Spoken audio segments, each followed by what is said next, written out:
Hello and welcome to Sci-fi Vision presents Fandom Access for tonight. Okay, it's telling me something. Sorry. Tonight we're going to have special guest Ricky Hay, who's going to be talking about From. But he's running a little late, so we're just going to talk for a few minutes, and when he gets here, we'll bring him in. But meanwhile, any of you people, if you have if you have any questions, you can do so. Put them in the comments of the video you're watching now, and we will let him know. Well, I guess we might as well. So we're expecting. Okay, she said she'll call him if he's not here. Okay, so he should be there. We're expecting our guest. Then we're going to recap the episode of From, and then we're going to also talk about the arc, Agatha All Along, and the season premiere of Daryl Dixon. Right, that's all what's on our slate tonight. The Book of Carol. Book of Carol. So if you're not into From, we're going to front load the episode with From. So all the From people hang around, and then if you're not into From, you want to skip ahead maybe 30 minutes. Yeah, but we will be reviewing the episode after Ricky. Ark's there. Hello, Ark. Just bear with us. Well, I guess let's just talk a little bit about the episode, I guess, while we're waiting. And so people know, obviously, the second episode's aired. So if you haven't seen the second episode, you maybe want to wait to watch this until a bit later, until you've seen it.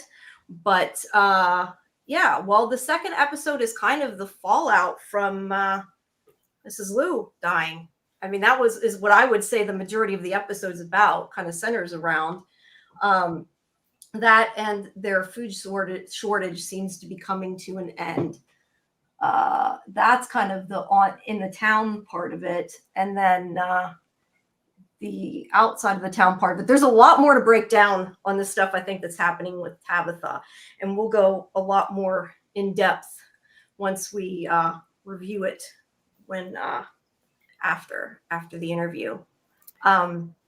Before we start, do you guys have anything else that we want to talk about while we're waiting? Because I hate to kind of get into to breaking down From, or we're going to be really into it. I think we should just get into From in case our guest is unavoidably detained, and we don't until we know what the holdup is there. So for shame, Ark. I thought it was a really good episode. And I think, it's getting a little darker. The town is getting meaner, right? The town is being crueler, I feel like. We have had, we talked last week about how the monsters now don't just kill people. They want to taunt and torture people. And the town is playing all these other kinds of nasty tricks, like playing, at the very end of the episode, playing Celebration, comes on the music. That was just awful. Right? The level of cruelty, first there was the girl whose name I forget, who was pinned to the tree, and they just left her there to die. It was pinned. There was a piece of rebar on her head, right? They left her there. Then they watched Boyd. They made Boyd watch this horrible murder. They the business with Celebration. It's just getting meaner, right? Is it me, or is the town was the town this mean last year? I mean, no, they're definitely trying to break the town and to break Boyd, especially. I was going to say, at the very least, break Boyd. I know I'm not looking at it, but I'm trying to answer about this to get this fixed. That's okay. So you guys talk. We get things sort of genuine. AJ and I talk. I mean, right, AJ? Stuff is getting. Oh wait, there he is. All right. That's Ricky. He's waving. Let's bring him to the stage. I knew that I needed to use Google Chrome, but I thought I had it updated, and it was not updated. That's okay. But wait, let's put you over here. Something. There we go. Well, hi. Thanks for joining us. We're live right now. So All right. Sorry, everybody. I'm late. No, you're good. We started to do a quick review while I was emailing your publicist. Oh, awesome. Okay, good. I didn't finish that. I should probably tell her that you're here so she doesn't. Anyway. But anyway, I'm Jamie. Karen and AJ are my co-hosts, and hello. Yeah, get to it. And as we were telling everybody before you got in here, that we can talk about episode 2. I know. I don't know if you want to say anything before we start, but I let everybody know that. Is there anything else you want to say about the episode before we get started, or are you? I guess before we get started, I mean it's pretty fucking nuts, huh? That's what a crazy spin that we've all been on, and everybody's that's seen it has been so supportive, and yeah, I'm just grateful that it's out there now, because there's definitely been some nerves and anxiety leading up to it, and now we're here. Yeah, definitely.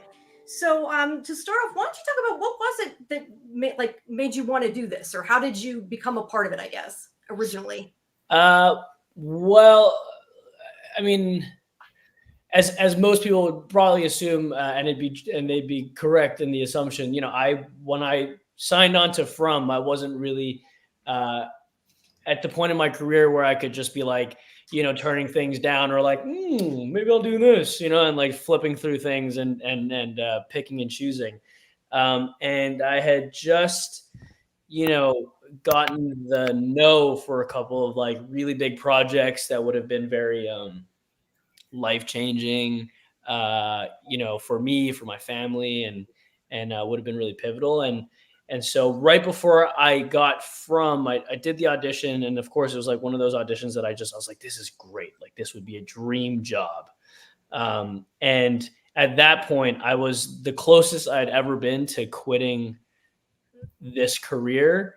And when I had done the callback with Jack Bender and I did the screen test, I was almost already like letting go of the role. I had almost kind of come to terms with like, yeah, this is probably going to be another one of those close calls that doesn't really end up happening. But, thankfully it worked out, and here we are.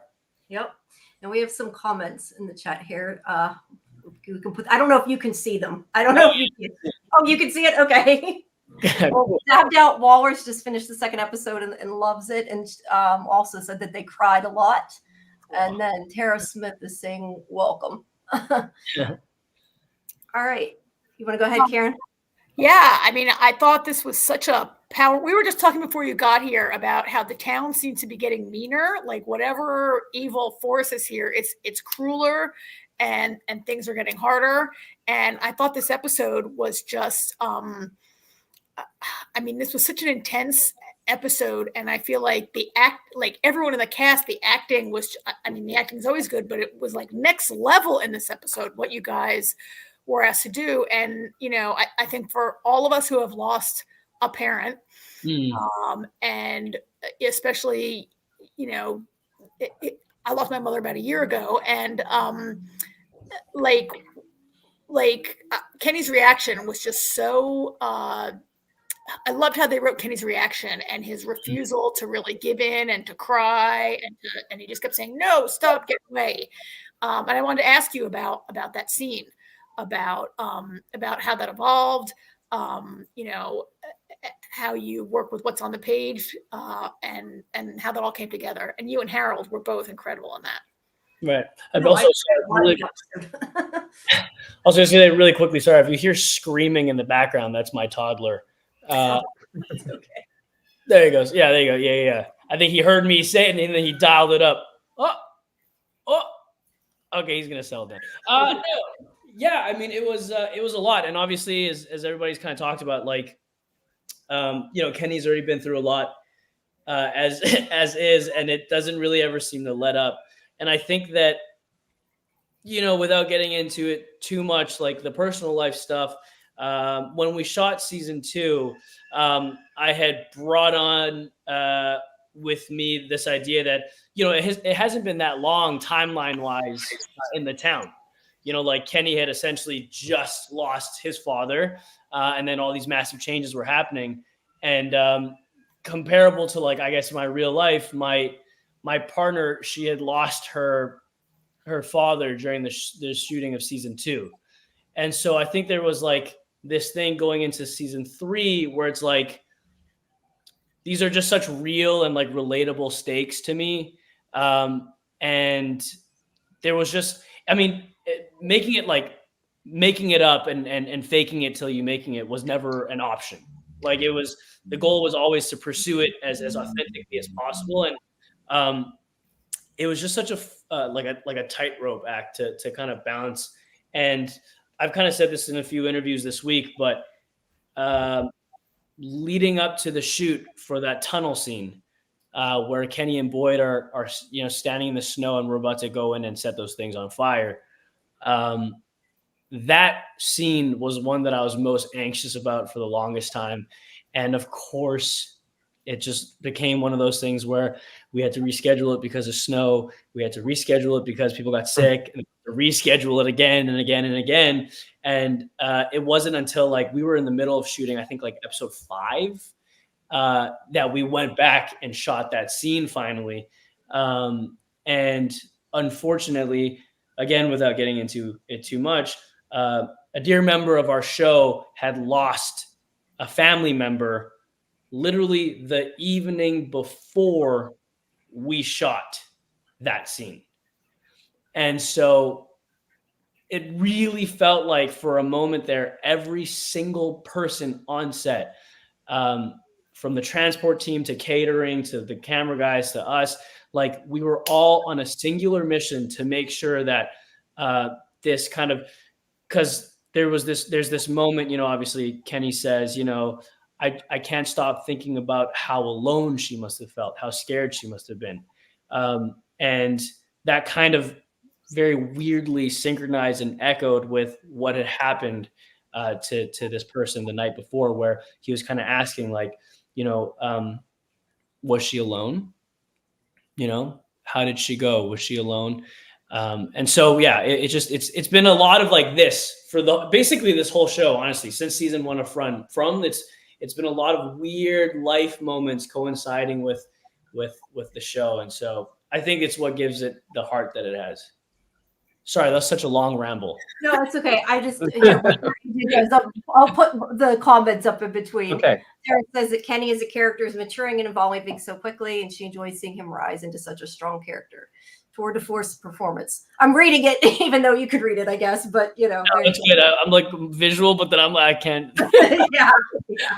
And we will get to all your questions, everybody, but we'll kind of do them in between. Go ahead, AJ. Ricky, first of all, amazing performance in episode 2. The whole cast in that episode, it was a great episode. So obviously we know, we got to see what it was like for Kenny losing his mother, but what is it like for you and kind of the set? You guys lost Elizabeth Moy as a coworker. Yeah, man, it's really tough. It really is. Especially because when we first started shooting the show, we were in the peak of, like the pandemic and lockdown and stuff like that. And so a lot of how we worked between cast members was really intimate, right? And this is like Elizabeth's first show ever. And it was like such a dream come true moment for her. And as you guys have met her, and as you guys could imagine, like she's like the sweetest person ever. Zero ego about her, and she was like nervous, but then like excited and eager and like willing to like like ask every question without like pretending like she like knows what she's doing, which made it so much more challenging when it came time to, it's like, oh, that's the person that's going to be getting killed off the show. Like that person, like she truly is like generous, giving, like Kate takes care of everybody. She's like making baked goods every time we have a get together. Like she's mom. And so like, this is like a stupid candid story of, we did a cast dinner early on to shooting, and we were all there. We were out welcoming some like new cast members also. And it was like our first time meeting them. And then Cortion and AJ, they say, hey, she goes, you should give a speech, bro. You do a toast. And we just give each other a hard time all the time. Like that's our sense of humor. And I'm like, oh yeah, I'm going to do a toast. I'm like, Harold's right fucking there. He's sitting right there. Harold, like, who are we kidding? But they're like, yeah, go give us toast. So I thought I was going to give like a gag toast, like just say something silly. And then Harold was going to do a real one. So then I get up and I'm like, all right, guys, all right, blah, blah, blah. And I say my stupid, like, nonsense toast. I was just like, hey, it's good we're all back. love you guys. Great. And it wasn't until the end of dinner, we're outside, we're getting out of there, and everyone's kind of disbanding. And Cortez and AJ are like, yeah, you didn't even say anything about like Liz, man. Like, this is probably going to be the last time we're all sitting together. You didn't give her a proper send-off in your toast. And I was like, and that's when I realized I really screwed up, because I did not, she deserved like a proper, like, we love you, we value you, we're going to miss you so. I didn't give her any of that. Didn't give her. Let me ask you though, story-wise, did you know like far in advance that was going to happen, or did you find out like right before kind of? We always kind of basically find out right before. If anything, like if you were to get killed off on the show, you'd be the first person to know. Right. Because our showrunners are nice to like just sit us down. Like if John calls you and it's like, hey, let's grab a coffee, you're like, oh, okay, all right, got it. Like, don't call me to set up a coffee, John, ever. I don't want to have coffee with you. But yeah, typically that's kind of how it would work out. But in this scenario, I forget how, but I think we had all kind of heard whispers leading up to it. I forgot how it circulated, but again, it's one of those things where it's like, that's just something that people are saying. Like once the scripts come out, you kind of get the confirmation of, oh, that was nonsense, or like, oh my God, it's really happening. But to me, I had always kind of thought there's no way, like, come on, we're kidding. And then we read the scripts and it was like jaws dropped. Basically how everybody felt when they watched the episode. It was like, I can't believe this is actually happening. Yeah, I was going to say, I have to echo, these episodes were really, really powerful. I know I cried a lot during both the first two. And the thing is, I had known and I couldn't tell them. But I'm like, I want to talk to somebody. I have nobody to talk to about it. Sometimes a character is killed and it is in service to another character's development. But, I feel like losing her affects so many characters. Like, it's Kenny, it's Boyd, it's little Ian, it's Victor. It's like she, I mean, obviously it's mostly Kenny, and we're here to talk about where Kenny's going to go from here. But really, Kenny is not the only. He has a lot of people who are grieving along with him, whether he wants to, I mean, it's not the same and he doesn't really accept it, but he has a lot of support around him. It'll be interesting to see if he's able to, if that helps him at all, or if he's able to make use of it, or if he, he wasn't really very accepting of it in this episode. He's shocked and guilty, I guess, right? Feeling a lot of guilt, maybe. Yeah. I mean, because I mean, that's, you hit the nail on the head where it's, the gut instinct right afterwards was right after reading it is like, that is so heartbreaking and that is so terrible. But like from a story standpoint, right. It's probably one of the most like potent deaths that they could have mustered up, because not only does she have a relationship with everybody in town, she's a massive fan favorite, and I think it really drives the story in a way that, like, we are in more desperate times than ever. And it really raises the stakes because, yeah, like you said, Kenny, obviously, Boyd, she's the only one that has a real relationship with like a real meaningful relationship with Jade, that like Jade is like, like reveres this woman a bit, the whole Matthews family, everyone in town is affected by the loss of Tian Chen. Kenny also kind of lost the girl he loved at the end of last season. He, I mean, I worry that he's becoming really isolated. I mean, I haven't really seen it yet, but I'm worried that he could just go in his bedroom, shut the door, and like not be seen again for a while. Yeah. I worry about that too. I hope not. I hope not. But I think that Kenny's kind of taking up the mantle, like he's filling the void that basically Tian Chen's gonna kind of, there's a void there now that she's gone, and he obviously can't whip up pancakes the way that she can. or run the diner as well as she can. But I think he's going to try his best to do what she did, which is continue to help the people of the town, support the people of the town, and make sure that they're fed in his own way. And like I think, and his, going back to what you were saying about like his relationship with Christy, I think that at some point after season 2, like me and Chloe were talking about it too, Chloe Van Landschoot, who plays Christy, we were just chatting about like, she felt that like there's still very real love between Kenny and Christy, but maybe it is more of a platonic love because and I agree, because I don't think that Christy's the type of person to be like, yeah, my fiance is here, but I'm in love with you. Like, I just think that like, and who knows what the writers have, in store for us, but, Kenny, this is a part of me that I can relate to, which is like, yeah, I do think that there's no way if I can see a happy couple, like, what are the odds that one of us made it here into this town and get stuck here, but for both of you to be stuck here at the same time, like that's your person. You guys are meant for each other. You know what I mean? And I think that there's something beautiful about that, but sad. Do you have something, AJ? I'll move on to some of the questions in the chat once AJ. I don't want to cut AJ off.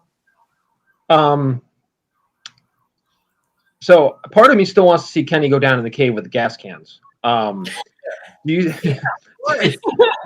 think? Well, I mean, you actually know, but can we expect to see Kenny be a little reckless, or do you think he's going to kind of rein that in because anytime he goes to do something stupid, he's going to think my mother would not like this and kind of go the other direction? I certainly think he's capable of being stupid.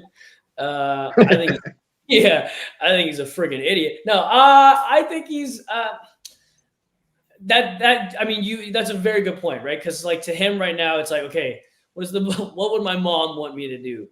Because she's already dead, and what would she want me to do? But at the same time, like he's a little bit untethered now. There's nothing kind of holding him back. He doesn't have to be worried about his survival for anybody else other than himself.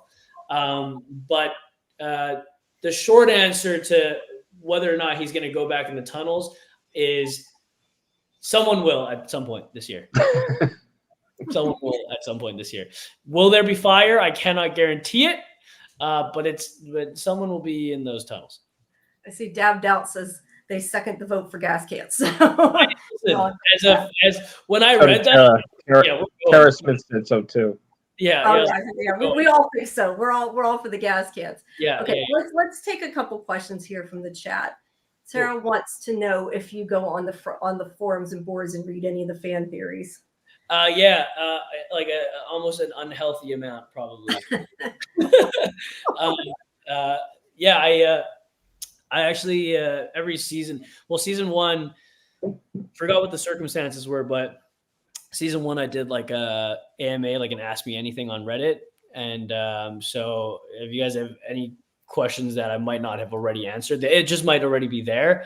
So I did one of those for season 1. Season 2, while we were shooting season 2, we were stuck indoors because there was like a hurricane.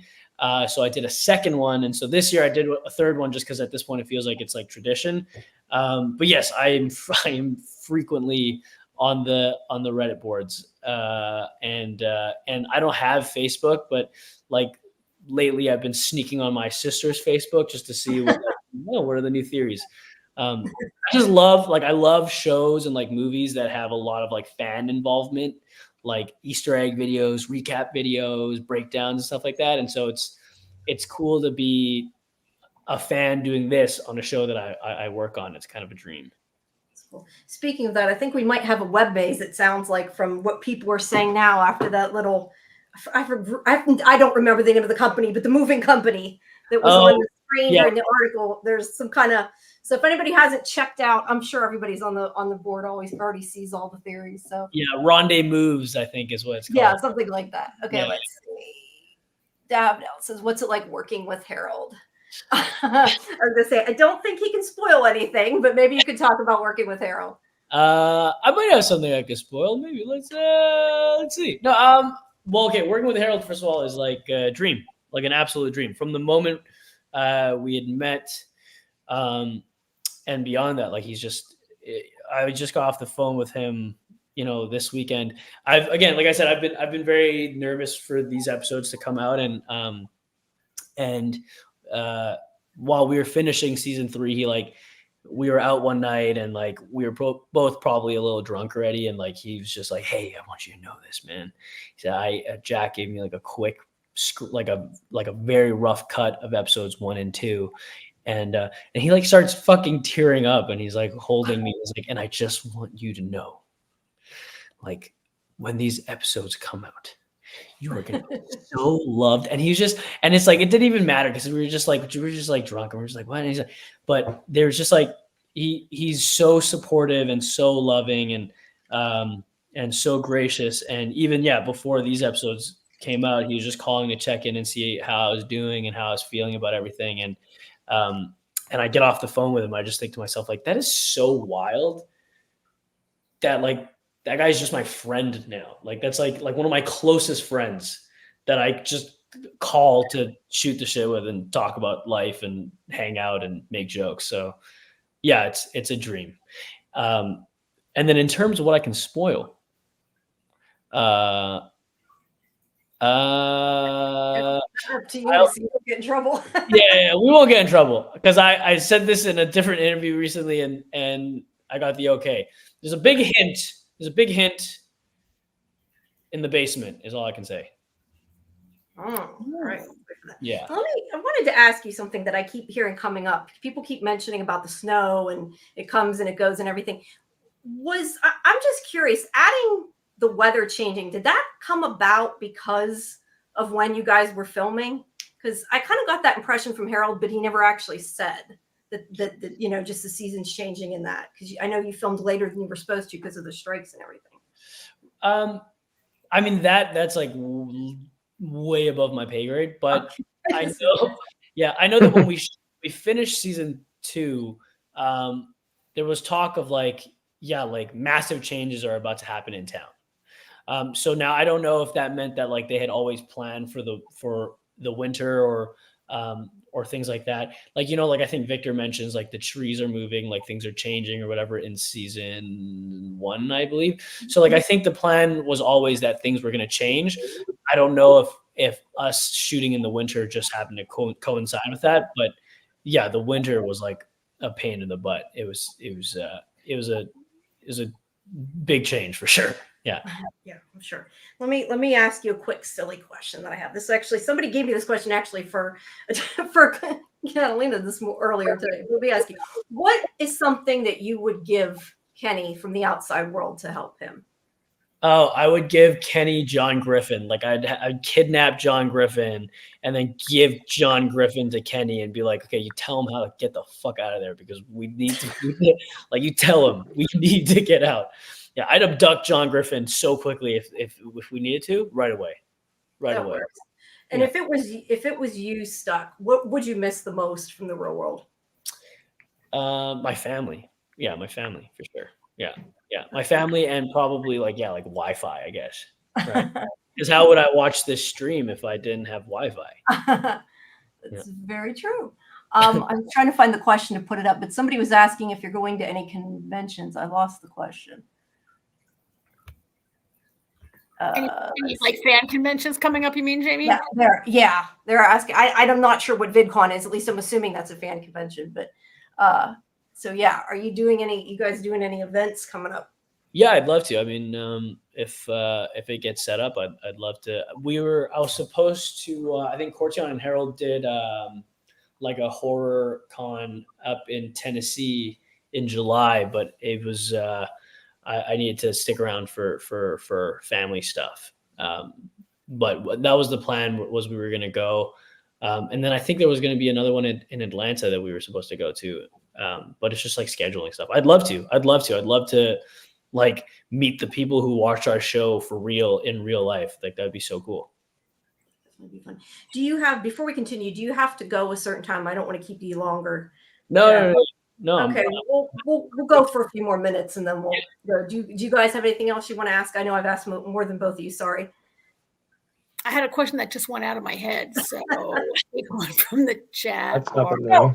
I wanted to ask you, are you a horror guy? Do you like horror? Do you watch horror? Is your own show too scary for you?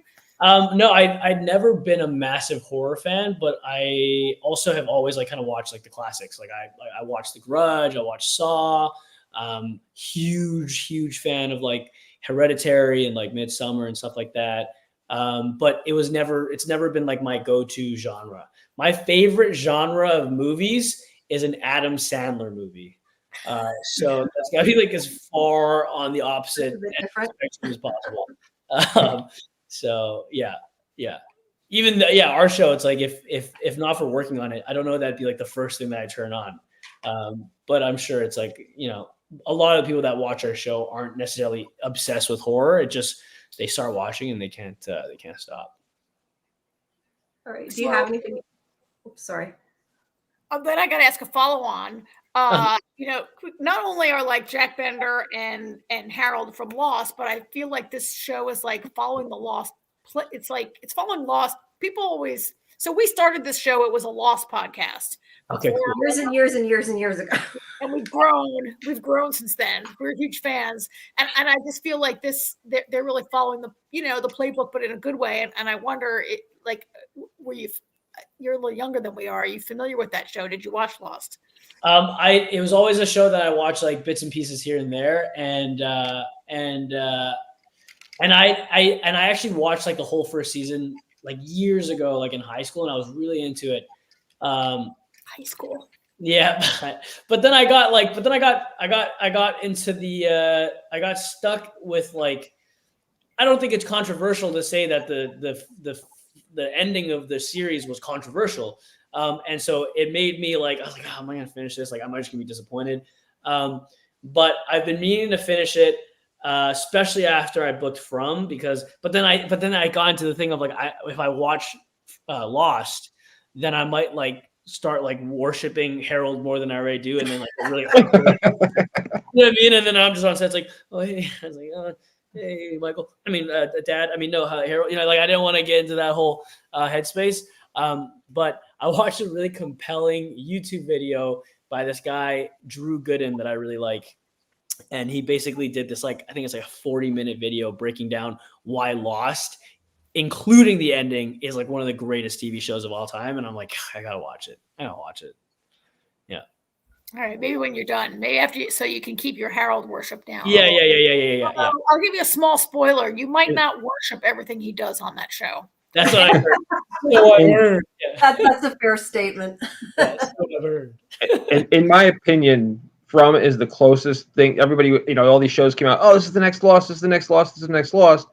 From did not do that. I started watching From and I said, this is the next Lost. From is the closest thing I've seen to being like Lost. So in 20 years, they're going to be doing documentaries about you guys. That'd be crazy. And Harold can say he was on both. Yeah, that's really crazy. Yeah, that's so cool. Oh, we got questions piling up in the chat, huh? Yeah, I know. Yeah, let's hit some of these. Okay, and then let's see. David Out says, is anyone going to make a map of the woods? Because they went and they found the cabins. Yeah. Those are, I think, the questions. At least I see a lot. Things like, are they going to make a map? Why don't they talk to each other? Yeah. Well, actually, the why don't they talk to each other is a good point, because again, as a fan, always kind of felt like that. But as someone that works on the show, my assumption is always that, like, yeah, but like they're having conversations, like they are talking about it. But it's like, I think the writers of our show we trust the intelligence of the audience and enough that it's like, obviously we don't need to have the thing happen and then have people talk, because then it's just like exposition. And I think that it's like, the perfect example of that is like at the tunnel when Kenny says, Tabitha said that they were, all the monsters were like everywhere down there in the tunnels. And Harold is like, well, Jade said that, there wasn't a single one when he went down and checked. So it's like these conversations are happening, and there's actually gonna be more examples of that down the line, but the conversations are happening. We just didn't want to like beat you across the head of, it's like, remember that thing? It happened. Remember, see, look at them talking about it, so. Too much exposition. Yeah. That's what people like us complain. There's too much. Yeah. So, but yeah, there's definitely the conversations are happening. Yeah. All right, let's see. I don't know if you have an answer to this, but they want to know, I guess, which subreddit you go on. There's a lot.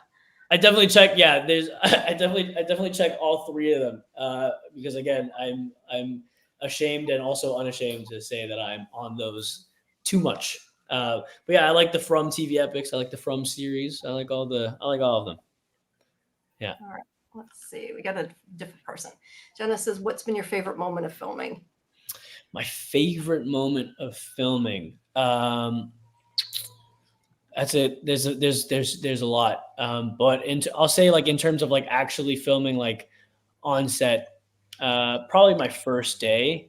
Like I said, when we did season 1 of From, we were like neck deep in COVID protocols and like, safety procedures and stuff like that. So when we flew into Nova Scotia where we shoot, we actually had to do like a 2-week quarantine before we could start working for real. So we had the scripts. I'm waiting for the schedules, and I'm just like in this tiny apartment, like trying to like prepare for this thing that I'm like, oh my God, did I bite off way more than I could chew? And my first day of work, of course, and the first day I'm going to meet Harold and Jack Bender and John Griffin is like me covered in blood, chopping down the tree, delivering like a page-long monologue to Harold. And so now I'm like, oh God, can I do this? Can I do this? And I show up to the first day of work, obviously super nervous, but it just felt like, okay, I deserve to be here. I'm worthy of this. And the nerves settled. Harold was super kind. Jack was super nice. John was super sweet. And then I went home and I had a burger, and it was the perfect day. No, it was the perfect day. Awesome. We'll take a couple more, and then we'll let you go, so we're not keeping you all night. No worries. Let's see where to go. It's hard to find them. It's too much. Okay, let's see. Insane amount. Okay, I don't know. Why don't they record anything? Do they have a way to record it? That's my question. Well, my assumption is that they mean like maybe writing it down. Yeah, written records. Yeah, probably. I'm sure somebody somewhere is like putting together a memoir. Certainly someone up in Colony House is like getting real high and just like, yeah, day 74. Yeah, like I'm sure there's somebody recording something. Yeah. All right, let's see. That was about favorite scene. We already did that. All right, I'm trying to scan through. Let's see. We already asked that. Oh, I don't think they need to make a map. We were talking about that, and we should have sort of. Yeah, they should make a map. And I cannot confirm nor deny whether or not they do. And it's like the blast door map in Lost. That's what they're probably thinking. Last week I had this theory that a map wouldn't help because maybe the woods aren't the same for everyone who goes in. That's my feeling. That's my feeling about it. And I think that's why the map thing is challenging, especially because, like, as we've already discovered, the trees are moving. So it's like, what does that even mean? Yeah. How can you map that if it's slowly changing or not the same for everyone? Yeah. Of course, usually my ideas are totally wrong. AJ will tell you. AJ is always quick to tell me when I was wrong. No. Listen, there's only one thing you've ever been wrong about, Karen, and ever since then, we are pretty much on the same page. Yeah. Yeah, because it's a good point. Because when before we head out to go into the forest, Boyd sets down this is where the talisman hut is. This is where we were. We don't know where they dragged the tent, but if you stay in the hut, you're sure to be in a closer diameter every time. So, but we couldn't even, that was the direction, and we headed towards that direction. We ended up somewhere else completely. So I don't even know if a map would do anything. Yeah, that's actually a good point. Thinking about it. Do you think, this is actually really good. Do you think that Kenny still thinks that they might get home, or do you think he's given up hope, at least right now at this point, because it's kind of hopeless for him? Yeah. Have a good day. He has a very poetic line coming up in one of the episodes that I won't spoil, but like I think it goes without saying that, you know, at this point now, even if he were to go home, it's just him. So I'm sure he'd like to escape the dangers of the forest, but it's like, you know, what am I going home for, kind of thing. I think he's just trying to make sure that everyone gets through this. If I'm being honest, as Kenny, I think it's hard to be optimistic at this point, and it's just whatever I can do to make sure everyone can still stay afloat while they're in this terrible, terrible place. Yeah, we'll take one more question from the chat, and then we'll let you go because I know you've been here a while. Is there any relevance with the objects in the basement? There's many as in the caves. That would be Victor, that would mean Victor's father's basement, I think, is what we're talking about. Yeah, I would. The tunnels. There was many. I I see what you're saying. I see what you're saying. Is there any relevance with objects that were in the basement? Yes. I know. I'm just sitting here keeping my mouth shut. Yeah, I'm like, yeah. like it's not no. It's not no. Yeah, it's not no, but don't tell us why. Yeah, no.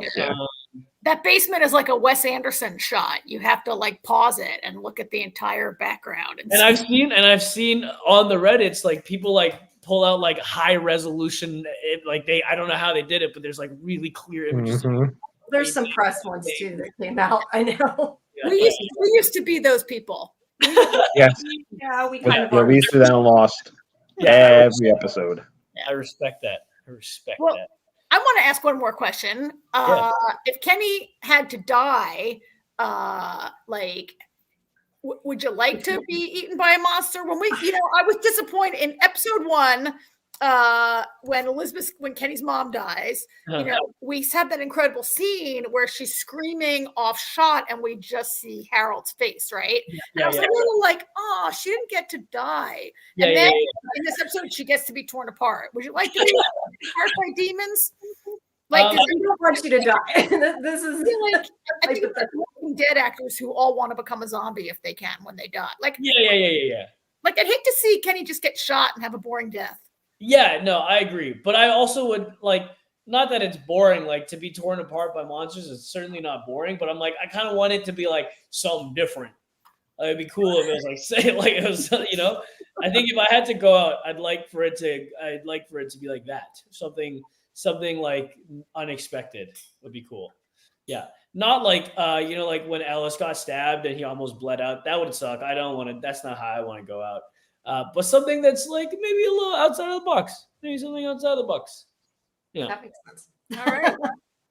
All right. Well, thank you so much. We appreciate you staying so long. We're going to be reviewing the show now. I mean, if you want to stay, you're welcome to stay. But you probably don't want to keep listening to us talk forever. But I know you've been here for a long time, so we really appreciate it. I think we got everybody's questions. If I missed somebody, I appreciate it. And I'm sorry. I mean, I appreciate it. If I missed somebody, I apologize. We appreciate your questions. There we go. Yeah. And I appreciate you guys. Thank you so much for having me. I will get going, but and sorry about being late. Oh, that's okay. That's okay. I'll actually see you during the junket for a few minutes anyway next week. That's right. Yeah, I'll see you guys in like a few days, I think. Yeah. Yeah. Hours, basically. Yeah. So I'll see you guys in a few hours. Right. All right. All right. Thank you for coming, Ricky. Thanks. Pleasure meeting you. Thanks a lot. We appreciate it. Yeah. All Bye. right. Bye.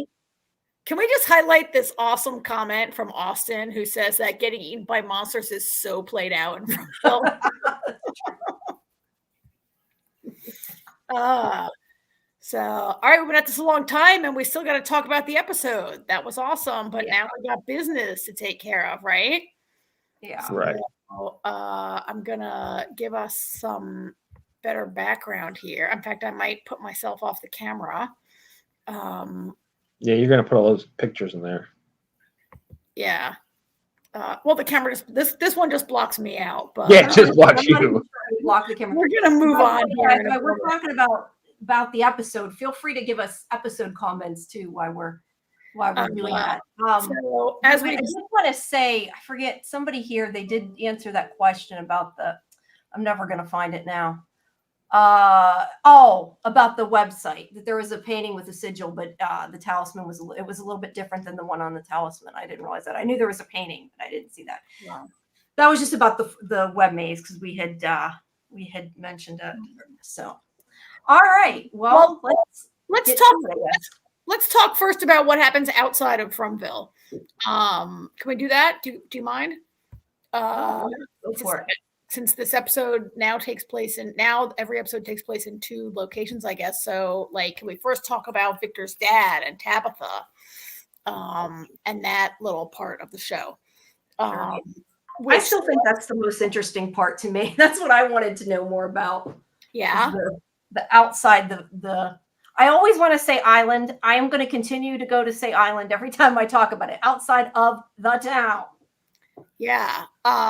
She has this long talk. Victor's dad like calls the cops on Tabitha, but she says something that makes him change his mind, and I forget what it is. It's when she says about saving the children. Saving the children, right? And then he invites her to like have a TV dinner and hang out. This business about how he and his wife, Victor's mother, decided to drop acid for old time's sake. And after the trip was over, she continued to have hallucinations of and feel like she was being called to save these children, right? It's a really interesting, and so she started painting everything she saw, and all these basement full of paintings are like a lot of images that we have seen before. And there's like a shit ton of them, right? Yeah, there is a lot of press. That's what I was saying. The ones that are clear of that might be the press photos he was talking about. There's quite a lot of close-ups of some of the paintings. Well, some of them are, so this one, so you can't, so these are the press photos that we were given, right? And so not every shot from the show is in there. Yeah. We had the 2 creepy children, those creepy, weird, dead kids. We have the Civil War. In this episode, Tab is about to reach down for that green painting of the Civil War soldier. And in this one, you can see the boy in white surrounded by the trees and some other things. Yeah, there's also the picture of the man in a yellow suit. I want to know what that's about, because I always thought the picture of the guy in the yellow shirt was supposed to be Boyd, and that is clearly not Boyd. That's just my comment. Before we get too far, though, I want to read Tara's comment here, because everybody has been saying this, and I totally agree with this statement, is that he did not ask about his wife and kid. I mean, I think it was a given, the way she talked, that they were not in the town. But yeah, I was really surprised they did not mention Eloise or his wife pretty much at all. And that they don't show him saying what happened. Like, what do you mean they're not there? And then and Peter has told the story of how they were killed, right? So, maybe that's the part that Ricky was telling us, that they trust the viewers to accept that happened off camera. But yeah, you'd think he would be. I mean, I guess maybe they've been gone so long, like 40 years or whatever, that he probably said to assume they're all dead. And I assume that he would think that automatically. So to see her telling him they're dead might not have the emotional punch that learning that one is alive, I guess. This kind of turns the show. I'm gonna turn my camera off also, AJ. Except I don't know how to do that. My camera froze. Yeah, I don't know how to turn at the bottom of the screen. Just at the bottom of the screen, just click stop. Stop. Yeah, there we go. You see how tech literate we are when it comes to StreamYard. People can hear us. So go ahead. I mean, this kind of changes things. Like the idea that we were talking before the episode. I don't think you were here, AJ, but I was talking to Jamie about how I felt like if she was called, now I felt like that's even more like parallel to Lost, how the candidates were chosen to come to the island. Were some of these people chosen to come to the town?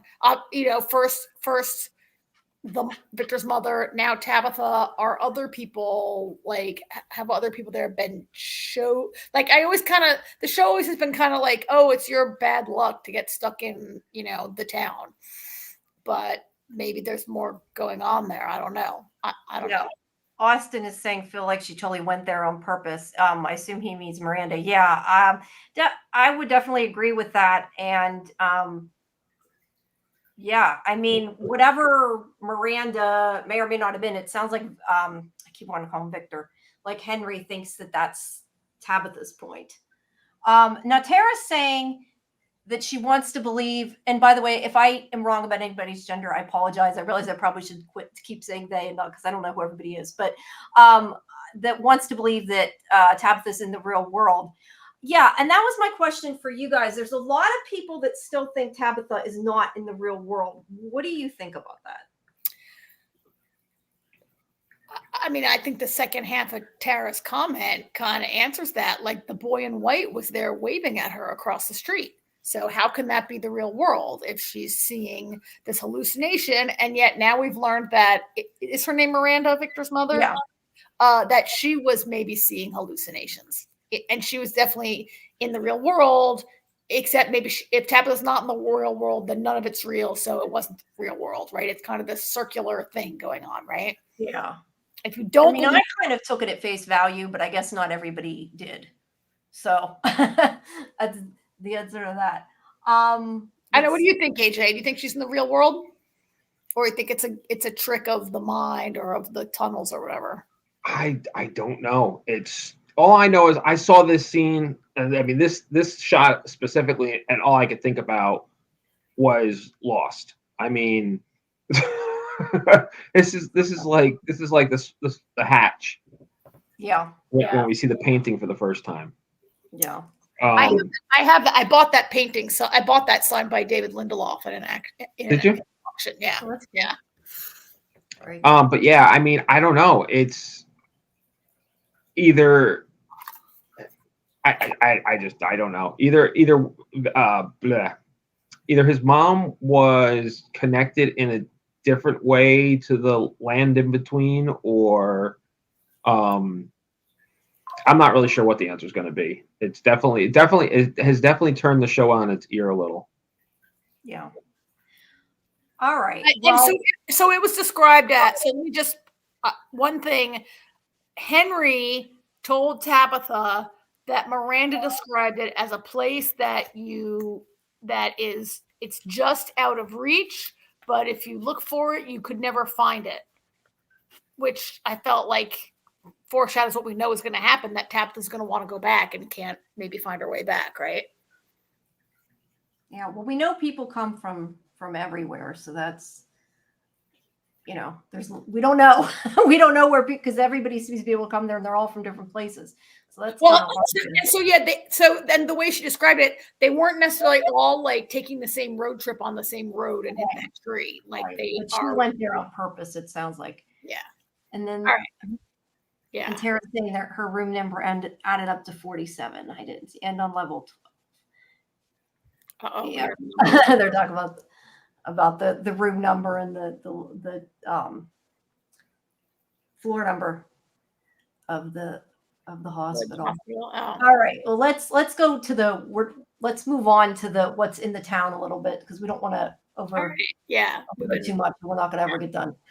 So the beginning of it, when we sort of talked about this, I think that the beginning of the episode with Jade finding Boyd, I think that was probably one of the two most, well, no, maybe one of the three most emotional scenes in the episode. He's in shock and he's like holding her, and that after he gets over there, and we kind of find out that he tells Jade at that point that they force him to watch, although I think Jade had already figured that out.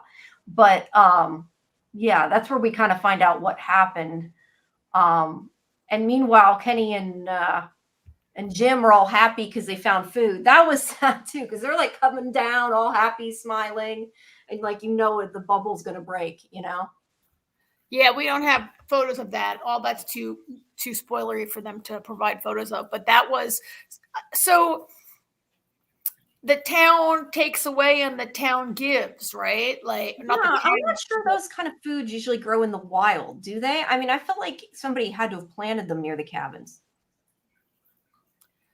Well, all I really saw was cabbages, and then it looked like carrot greens hanging out, and they mentioned potatoes. Like, they're definitely hardier. Those are things that grow in. I've just never seen cabbage in the wild, but maybe it's just me that I thought that. I don't know. I'm saying those are fall harvest foods that they found there. cabbage, potatoes, root vegetables, like a lot of that stuff. But somebody must have put it there. It doesn't, I mean, they're probably, those were not, whatever type of cabbage can be wild, those were cultivated round cabbages for sure, right? Mhm. But the town, like what? So are there opposing forces of good and evil at play? Like ever since the hailstorm, nothing will grow in the town and all the food is rotten. But outside of town, they're finding fresh food. Like, is there a force of good, or is that a trap to lure them out there to their death? Yeah, and that's what Tara's saying. The food bothers them, that they don't find it exciting because they don't know who planted it. I'm of the opinion that the monsters, whatever it is, the powers that be, I don't think they want everybody to die because they enjoy playing with them. So I kind of always feel, just like how they said something at the very beginning about the animals wandered out of the forest, I don't think they're going to kill them all, and I don't think they're going to let them all die because it wouldn't be fun. I think they want to give them hope. Oh, you think they don't want them to die of starvation? They want to actually get to kill them themselves. Yeah, like they want them to suffer. They want them to think they're going to die and everything to do with that. But I don't think they truly will let everybody die. I think like the ones on the radio, whether it's the monsters or the same people or same creatures, I don't know. But I think that there's something there in this town that, like you said, sort of maybe provided the food so they wouldn't die, because there's got to be something. I don't know. That's kind of how I feel. I just don't feel like they will die. I mean, not that I don't feel they will die. I do not feel like they will let everybody die. Let me rephrase that. That's an interesting theory. I'm not sure if Yeah, I don't know. I just felt like that because, like I said, I think they said something originally about the animals walked out of the woods, and I remember thinking that's kind of weird unless they put them there. So I don't know. That was maybe the animals walked over the tree in the road and got like stuck there. Yeah, I guess that's true. That could be true. That's a lot of animals that just happen to walk into the. But I guess then all these people. I'm being a little facetious. It's only a couple of cows and goats. It's not a lot of animals. Yeah, I guess that's true. All right, let's see what else. Sarah comes to tell Christy about Tian Chen. That's not really something I'm trying to see about them bringing.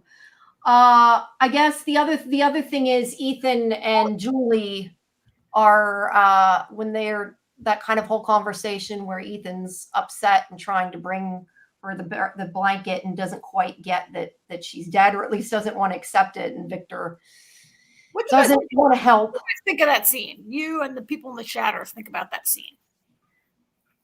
I mean, he's a kid. I just kind of feel like he didn't quite get it. No. See, I think this is an incident of shows making kids seem littler and stupider than they are. Do not tell me that this child doesn't understand death. His brother died. No, I just more took it that maybe he didn't realize she was dead. But I guess like maybe they didn't tell him she died. They said she got hurt. You know what I mean? No, he knows she was dead. But I guess he would have to know that that's probably what happened. But yeah, no, he knew she was dead. Boyd was covered with blood. Opening the door. She was dead. I think they tried to make it like he doesn't. He's like, oh, Chrissy can fix her. Like they try to make it like he doesn't understand it. And I'm like, so much of this has been about this family grieving the death of a child. Is at the core of this, right? And multiple people have been killed over and over again in this town, and for the kid to suddenly I thought maybe we talked last week, was it this kid or a kid another show that they were like, why are they trying to make the kids seem littler than they really are sometimes? You know what's funny, actually? I find about opening the door. Yes, I find that they make kids either the best part of the show or kind of the worst part. How many shows have we watched and we're like, wow, the kid is the best part of the show? And then other times, like now, we're like, really? Can they make the kid any stupider? Yeah. I mean, that's the only other thing I can say is maybe he couldn't accept it and he was sort of in shock, but I don't think that's what they were going for. I think it was a little weakness in the episode. But that was a good point with the comment. We complained last week that he opened the door. You lived in this town long enough that you don't open the door, right? Yeah. How old's Ethan supposed to be? I don't know. I'm bad at judging ages. He's at least 10. I'd say old enough. Probably 11 or 12, though. We talked about this last week also about how old we think he is. Whereas like AJ, you got kid. How old do you think he is? At the very least 10. Yeah. At least. Okay. I put this picture in her partly because I really liked, we had that scene where Julie's like, oh my God, Dad, can you please get your shit together? Like, Mom left, you ran off. She's like, I can't be Ian's mother. I already did it once. I need you. And then I loved this scene where she like doesn't walk with them. And she's like, I gotta go. I'll come back later. I gotta go check on. Yeah. Like, she's like, I'm going to feed the animals. Bye. Like this kind of separation that she's feeling, this alienation she's feeling from, which has been, from the beginning. I know she's like the very first episode, she wanted to live in Colony House, but not with her family. Right now, we're starting to get a hint of like kind of where that's all coming from. Yeah, I think Colony Houses. People are kind of moving all around. It seems like right now. No, but the very first thing that happened was she wanted to go. No, I mean she originally did. Yeah, now she's living with them. She probably wants to go. But she's really alienated from Jim. Yeah, definitely. Now the other thing I wanted to talk about really quick is Donna. Her reaction to Boyd, when she screams at Boyd, like that was sad, but like she wasn't wrong. Like I get why she was upset. I also get why he felt like, hey, I did the best I could. But at the same time, she's kind of like, why the hell did you do this? Let the animals go. And like I said, she was not wrong. It was kind of stupid that they fell into this trap and that all of them went out. That's kind of what I think made it even worse is not just one person went out after the animals. They all did. So, yeah. Well, that wasn't coordinated. They were not all together and people were running out of different houses. True. I mean, I think Boyd was kind of right. Boyd's like, what do you want me to do? Just watch them get killed? Like, yeah, it's a trap, but I still have to go for it. I think Donna was just losing her shit. I think I guess I'm saying I can see her point of view, but yeah, I get why he would get upset too. So let's see what else. Fatima. We didn't mention her. She's losing her tooth because she's not eating. Or at least that's what Christy says. She says it's just, or not Christy, Marielle says that it's because she's not eating, and she kind of explains it away. What do we think? What do you guys think? I should say. So, what do you think, AJ? I know. When I saw that, I was like, not another horror movie with people's teeth falling out, because that's a lot.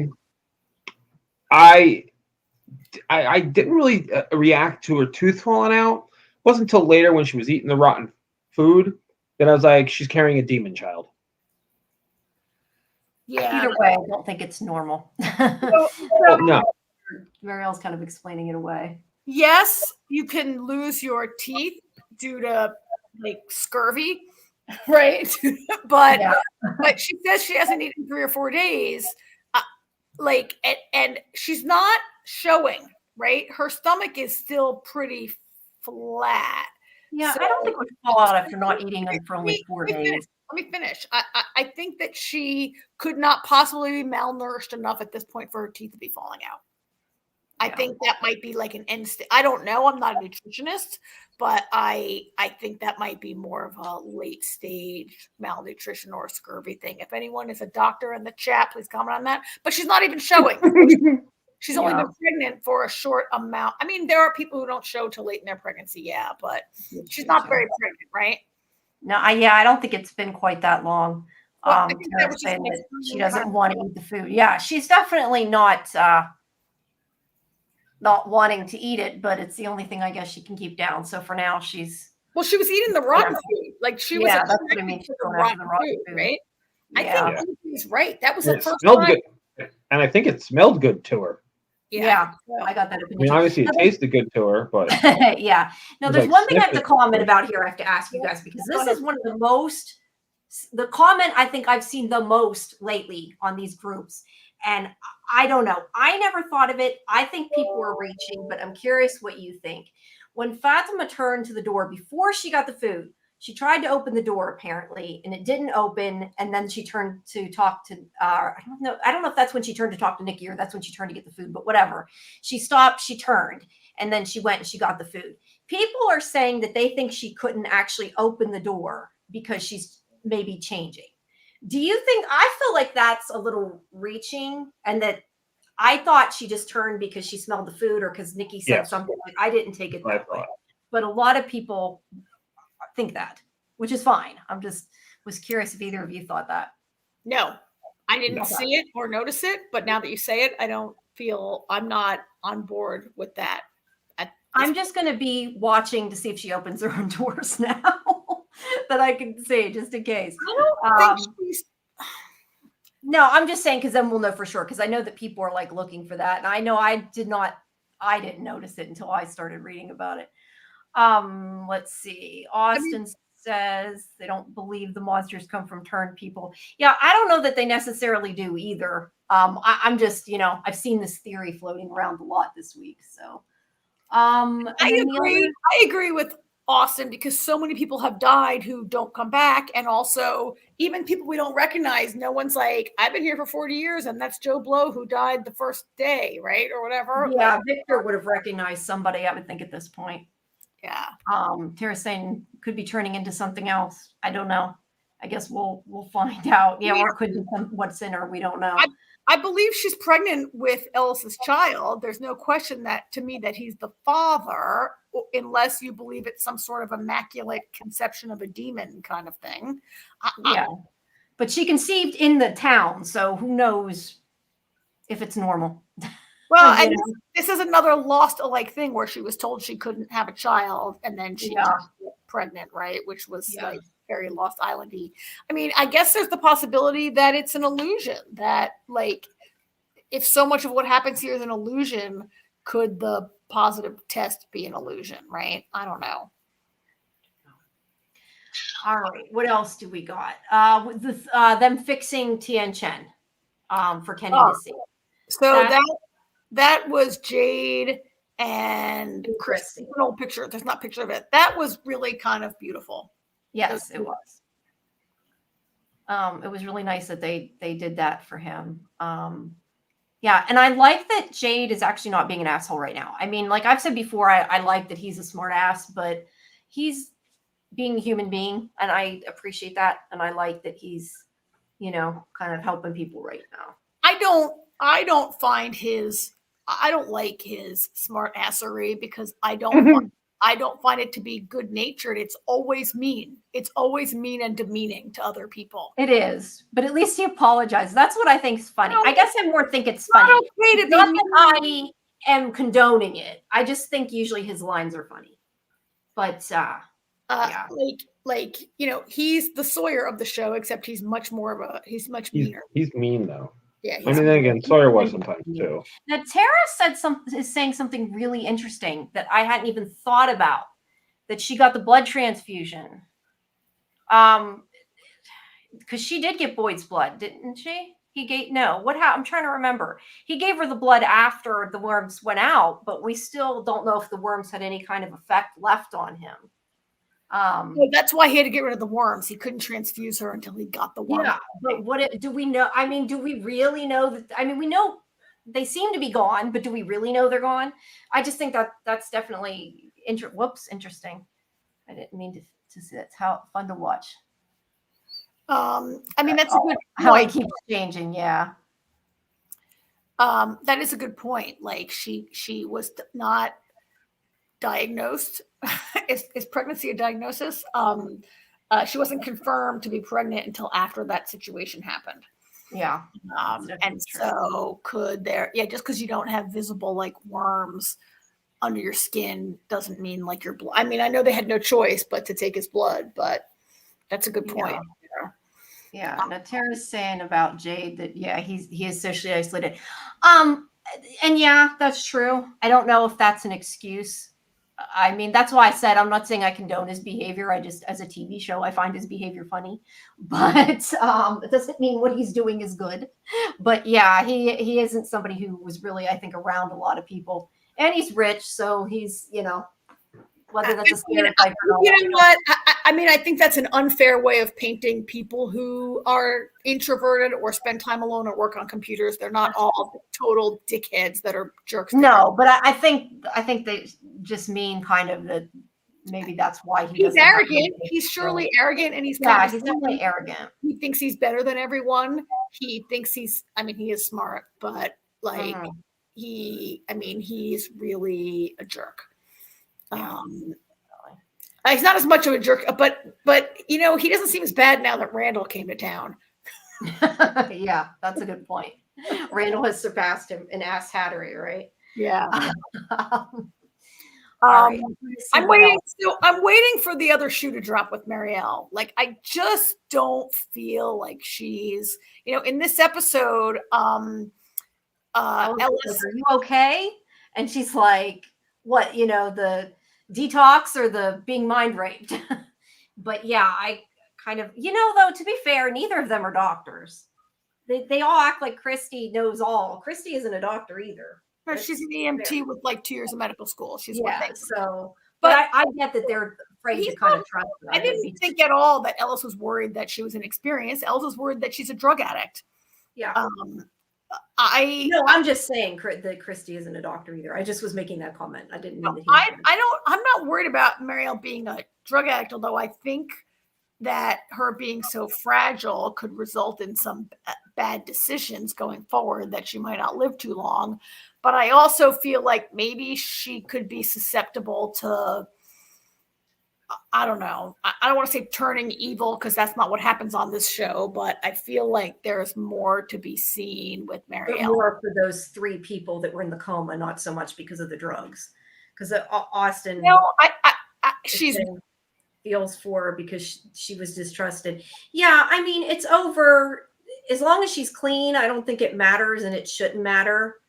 But they don't know. I mean, they don't know exactly what happened because they didn't tell them. And I can see that. I can understand the hesitation, but at the same time, they need to be able to trust her. So. Well, no, I mean, I mean, they need to be able to. They just had to make do with what they had, which was her. They also don't know her. Like, they've lived with her. Yeah, they know Christy. And like, is she going to like a person that you don't know or trust is going to examine you? Like, I get that also. Like, if your doctor's not available, would you rather to come back for another appointment when your doctor's available? Yes. You don't want their partner necessarily, or your person. Yeah. Yeah, definitely.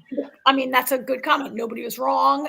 Everybody was kind of right, but it was very awkward and kind of sad. But I just am waiting for something else to happen with her. I feel like she's the next one to like go crazy as Sarah becomes more and more reaccepted by the group. I feel like, and who's the next person who's gonna like kill someone they love? All I know is I always say that a lot of times in shows when they have two medical people, 2 doctors, that they get rid of one because they only need 1 doctor on the show. It always makes me worry, like, are they both going to stay? Or is it now that we have Marielle, we don't need Christy? Or is she just like showed up for right now and then she won't? I don't know. But look, being a couple on this show is not. Boyd had to kill his wife, right? Sarah killed her brother. Like, they'd be smart to break up. Yeah, that's true. And Tara's saying about the ones in the coma that now Julie is potentially hearing voices. Yeah, I think that there's definitely still something going on with those 3. I mean, I don't think it's over either. I don't know. We'll have to wait and see. Yes, Julie, to answer Tara's next question, yes, Julie doesn't want to become like Sarah. She told her that. She admitted that. Because she's afraid the town is affecting her. Okay, so moving on, I have Ellis tells, or not Ellis, sorry, Boyd, and if I'm moving too fast, just tell me. I just want to make sure we get on the show. Yeah. So Boyd tells Ellis that he's going to catch one of them. I don't know how he thinks that's going to happen, but he thinks he's going to. I question if somehow maybe they can use a talisman on the outside of something. That was my thought, but then I would think that they would just pull the talisman down if it's on the outside. So I don't know, but yeah, he thinks he's going to catch him. They do appear to be slow moving. That's a spoiler. You guys could talk about the spoilers in the chat, but we won't talk about the spoilers on the show. But it's from the trailer. I think it's in the trailer. But that's kind of a spoiler. So we'll. And then the other thing, let's see, what else do I have? Oh, the phone call. That was the other big thing at the end. What do you guys think? My thing is that Thomas is too little to be talking like that. To be like, I mean, it sounds like an older person. Oh, yeah. Not older person, but Not I mean, Thomas, it doesn't. we know that. Thomas, I don't think it's Thomas, but I think Thomas Obviously. would have been a baby still. I would think, Yes. like, even if he didn't die, I would still think he was a baby, because it sounded like, to me, I got the opinion this only happened a year or two ago, but they've never outright said. But yeah, I think it's just somebody screwing with him. Well, obviously, the town's screwing with him. Yeah, just like the radio. I agree. I mean, it's obviously, first of all, the phones don't work, right? Right. It's Matt, and Thomas was absolutely a baby. He rolled off his changing table. That's how he died. Mm-hmm. But I mean, even like if he had, I don't know, been brought back to life or something, I would think he would still be a baby, is my point. Like, he still couldn't have called on a phone.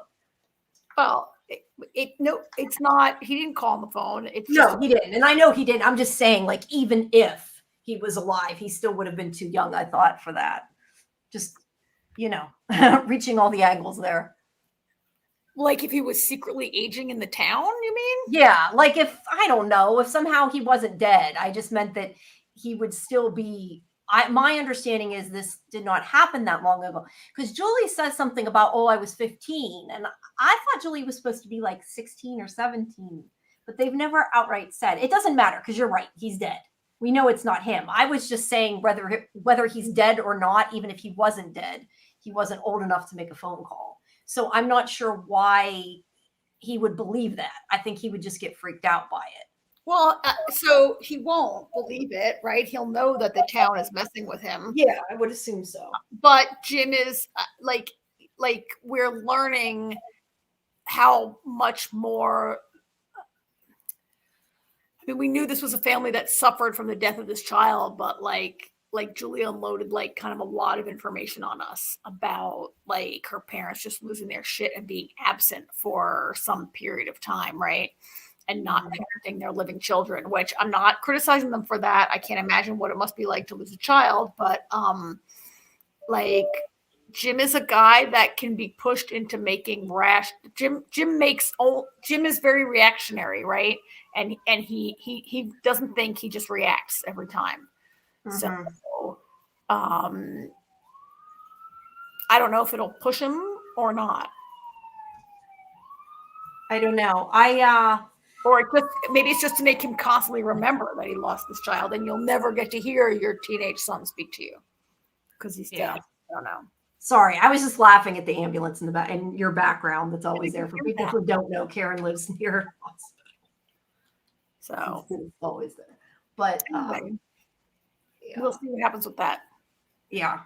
Is there anything else? I'm not sure if there's anything we missed. I mean, there was this stuff with Kenny's reaction. We sort of talked about this when Ricky was here. That's why I didn't really go into it. But his discussion with Boyd, I think that Boyd, when he finally told him, I was glad he told him.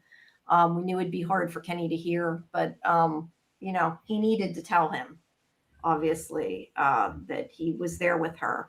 And the fact that he remembered, purposely made sure he remembered what she said in Cantonese. That was really sweet scene, when like that whole thing. And, he finally got Kenny to kind of be willing to leave. But I kind of agree with what we said before. I'd like to see him. I'd still like to see them go back and blow it all up. It would be nice. Yeah. All right. Well, we still have a lot on our plate for tonight. So I think we have. Yeah, I was going to say that. Well, let's really quick. I was just going to say, we have one more comment. Let's put the comment. Tara just said, I assume she means Henry. He was in. Yeah, I don't know. We don't know. He did not ask. Henry did not talk about his wife and other kid, which I kind of wondered and have said that before. He's the last person to see. Yeah. But we'll probably find out more about Henry as time goes on. So, all right. Well, I guess that's about it for our From discussion. Thank you, all of you who came. We really appreciate it. We're going to try to get some more guests for you. I have been given permission to air the clips of Catalina's interview which will be, it has to be after the next episode. Tabitha.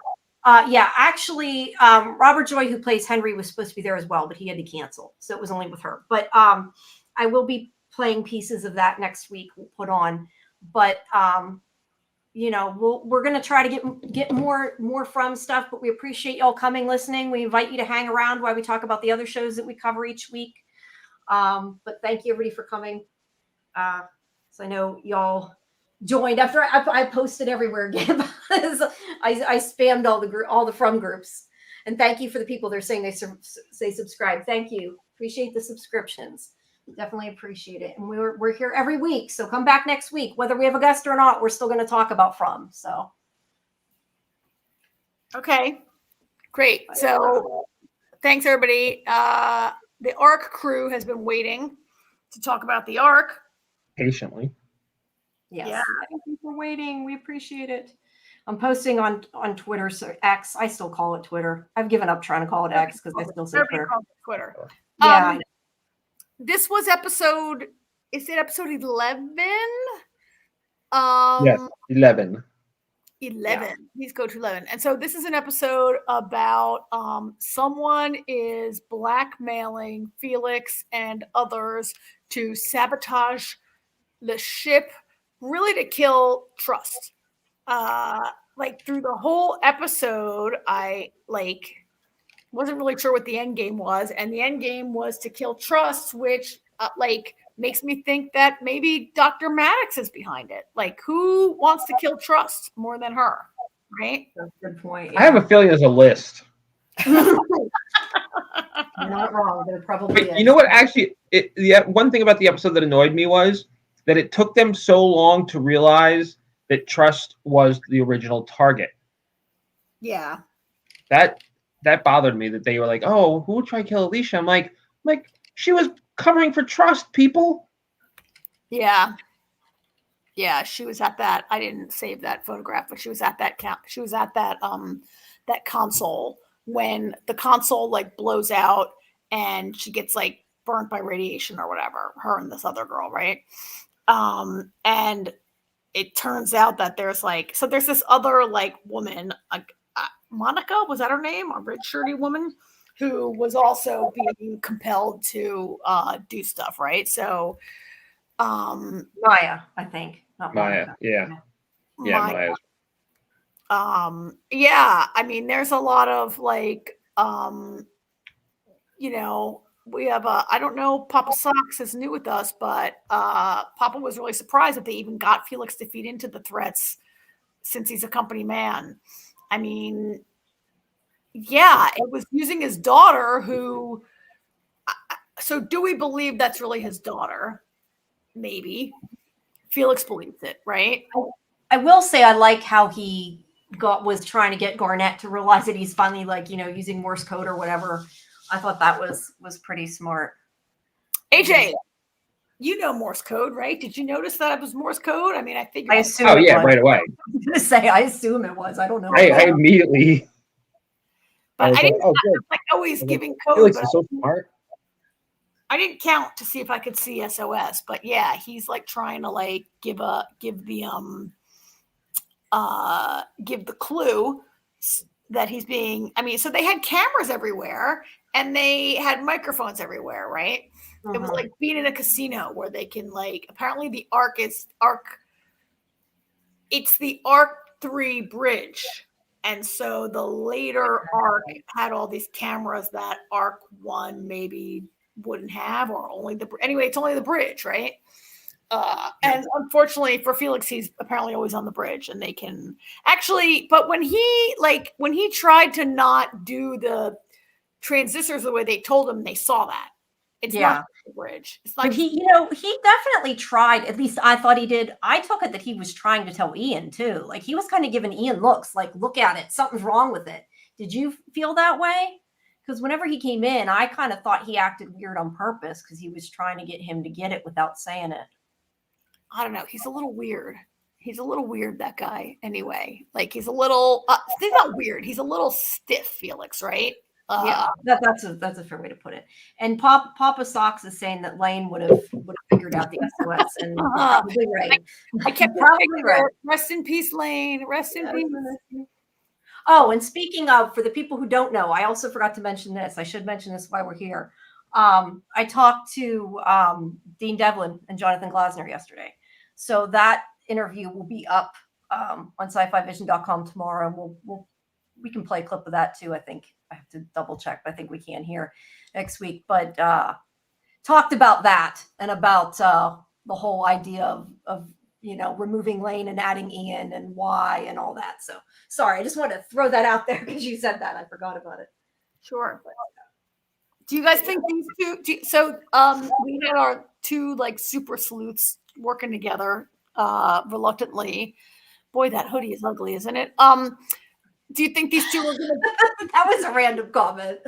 Do you think these two are gonna? Kind of an ugly orange, yeah. Do you think these two are gonna become friends? Oh, but wait, Papa, sorry. They're the showrunners. I'm assuming Papa Socks is talking about what I was saying. They're the showrunners. Dean Devlin and what's the other guy's name? Dean Devlin and Jonathan Glasner. Well, they're executive producers. I think they're both listed as showrunners, but they're executive producers.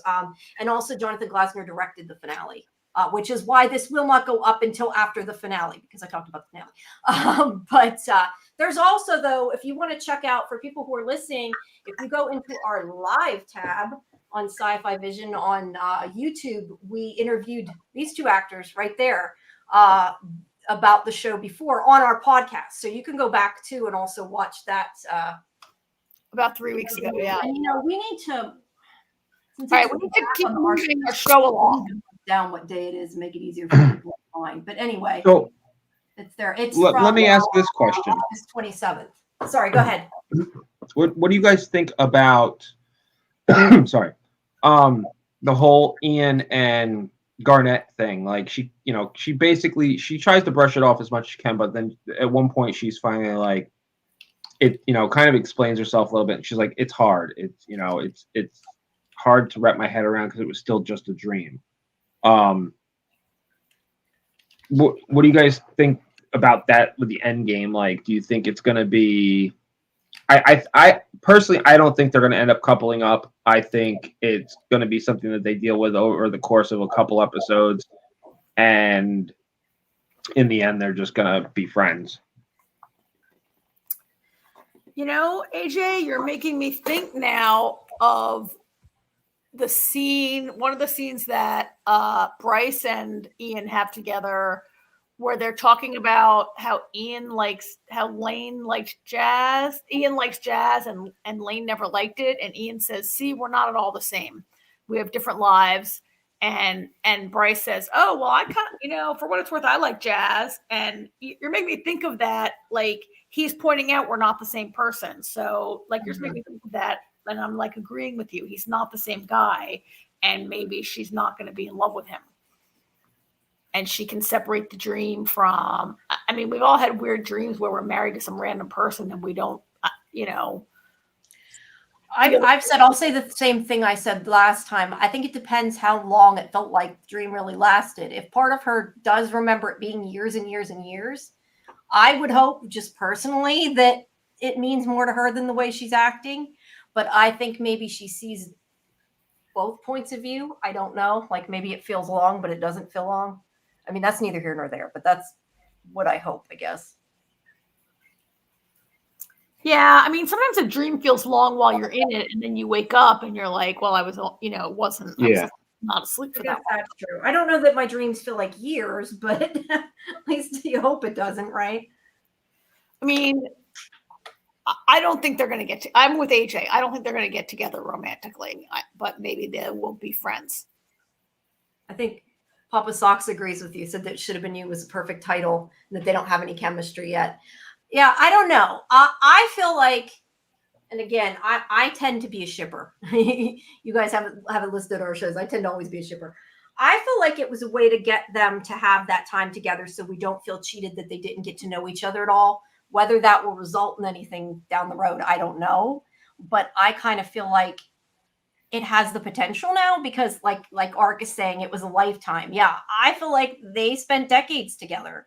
So I felt kind of like Ian did. How could you, after you were married, after you spent decades with this guy, just be like, oh, bye? You know, it should have been not you. But That's unconscious for like 2 hours.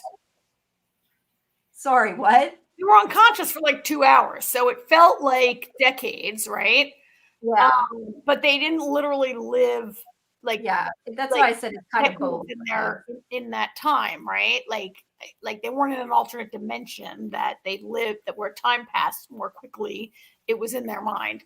I think the unrequited love storyline offers maybe more tension and more interest than them being together as a couple. We've got 2 couples already. We can't have the whole cast couple up. Yeah, that's a good point.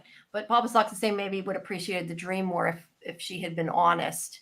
Yeah, I don't know. Maybe that's why I feel like she acted like she loved him in it. So I'm kind of like crushed after, I guess. So, I get. Yeah. I mean, he was literally the last man standing. Also, that's a good point too. Like, they were under very unusual circumstances. What happened to my background?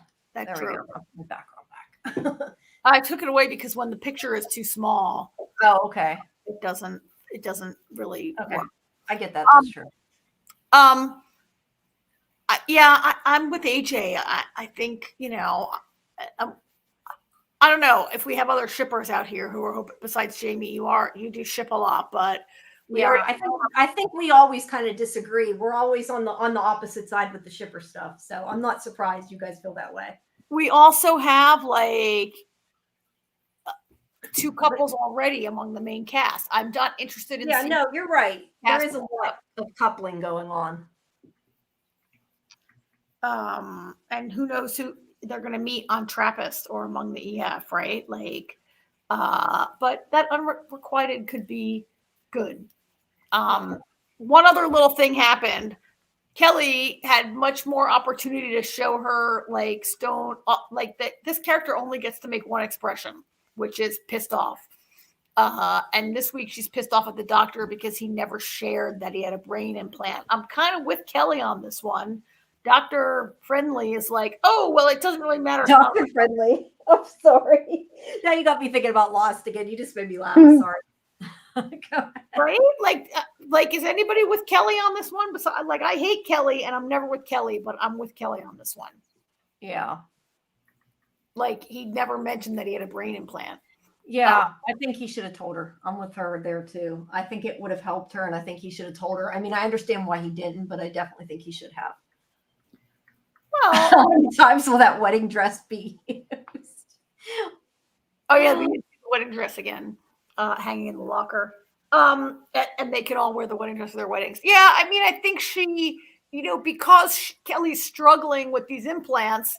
And the doctor's like, oh, you're not so different from other people. You're like, he's telling her all these things to make her feel better when he could have just said, I've got one too. And she wouldn't maybe, But yeah, so alone. But I guess they're struggling now for reasons that like I guess they're trying to make Kelly still be angry and separated from everyone in a way that, and give her stuff to do while still living in a cell. Oh, Ark says, I don't know if Ark means literally or more figuratively. But yeah, he could be. I don't know that he is. I don't know. Wow. I guess he could be. It's interesting. It's an interesting thought anyway.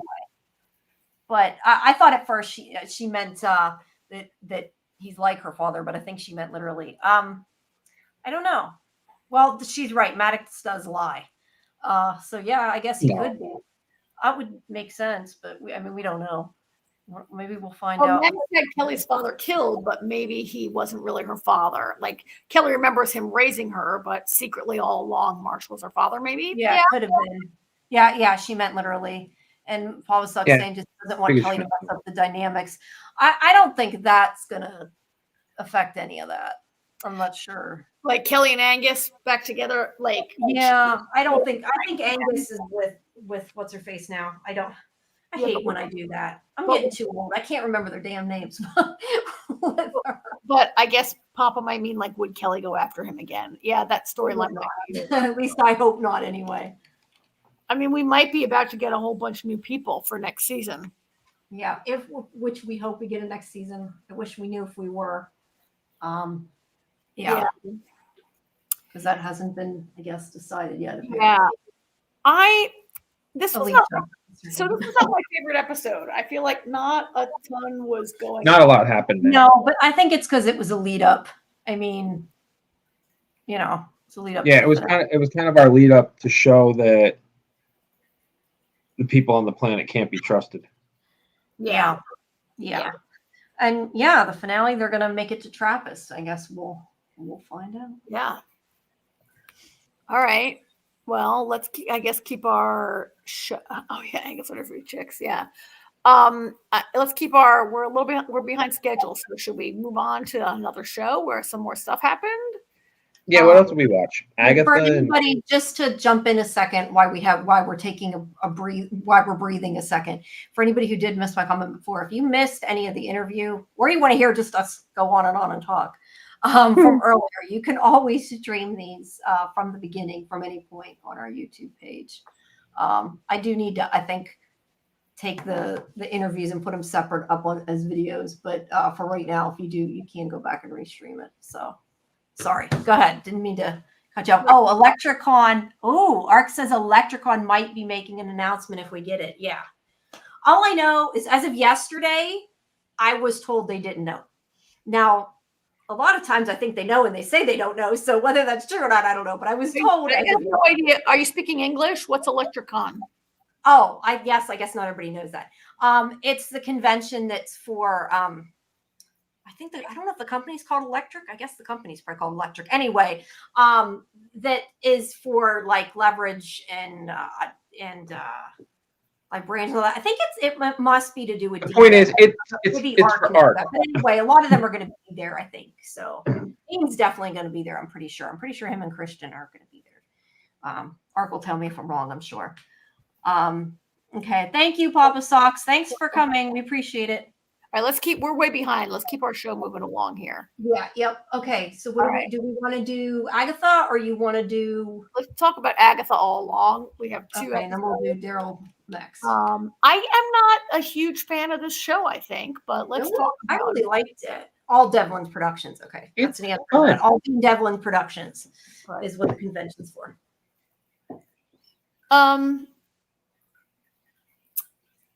So these two episodes follow Agatha and Teen as they assemble a coven and hit the road.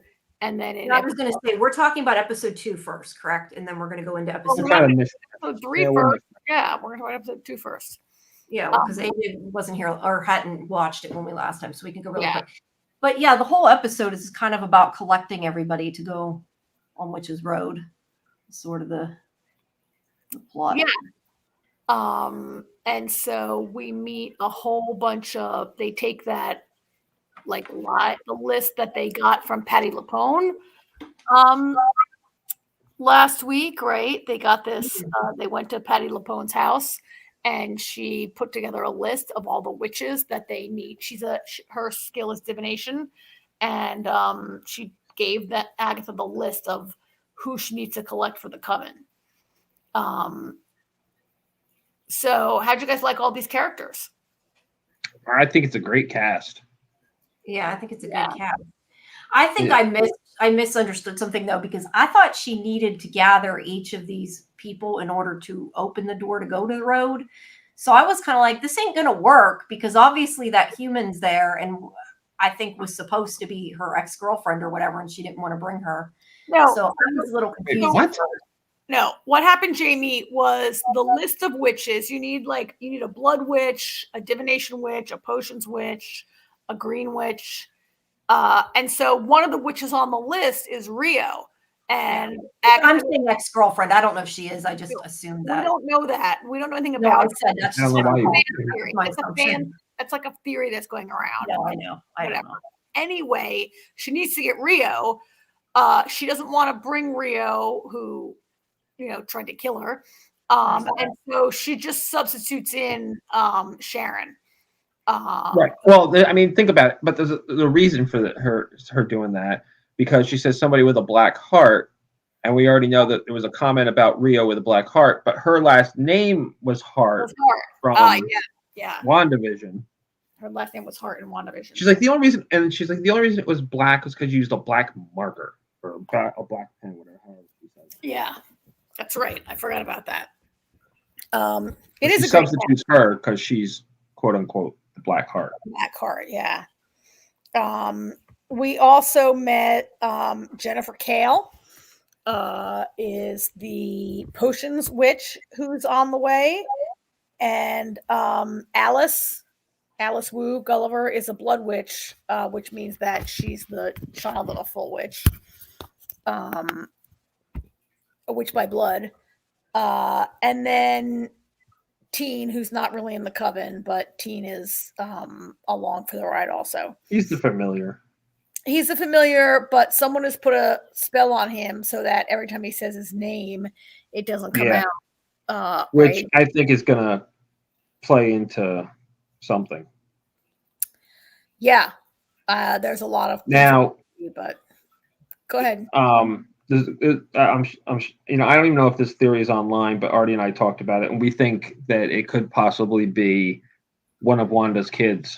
Yeah, I think it's her son. Well, some people think that could be Agatha's Agatha's kid. Could That's be. what I meant. Wait, did you say something? That's who I meant. Agatha traded her child for the book, right? Yeah. Yeah. And her child was never seen again. So he could be Agatha's child that she traded away. Being one of Wanda's boys is a good idea also. Sorry, I meant Agatha. Yeah. But yeah, it could be Wanda's. That makes sense too. One of Wanda's two boys who They were younger though. What? I don't know. I said they were younger though. That would have to. Yeah, is but there not much time it's passed? timey-wimey. Yeah, true. We don't, just because 3 years passed for Agatha inside the bubble, we don't know how much time passed outside the bubble, or we don't even, I'm not even sure which version of Earth we're on in this, right? Like the Marvel universe. The Marvel universe has multiple like Earths that kind of play against each other sometimes. But yeah, the cast is fantastic. How did you guys like all of that singing in this episode? I enjoyed it. I enjoyed it for one verse, but then it went on a lot. It was a full song. Yeah, I was kind of surprised. I was kind of surprised Patti LuPone didn't get a solo.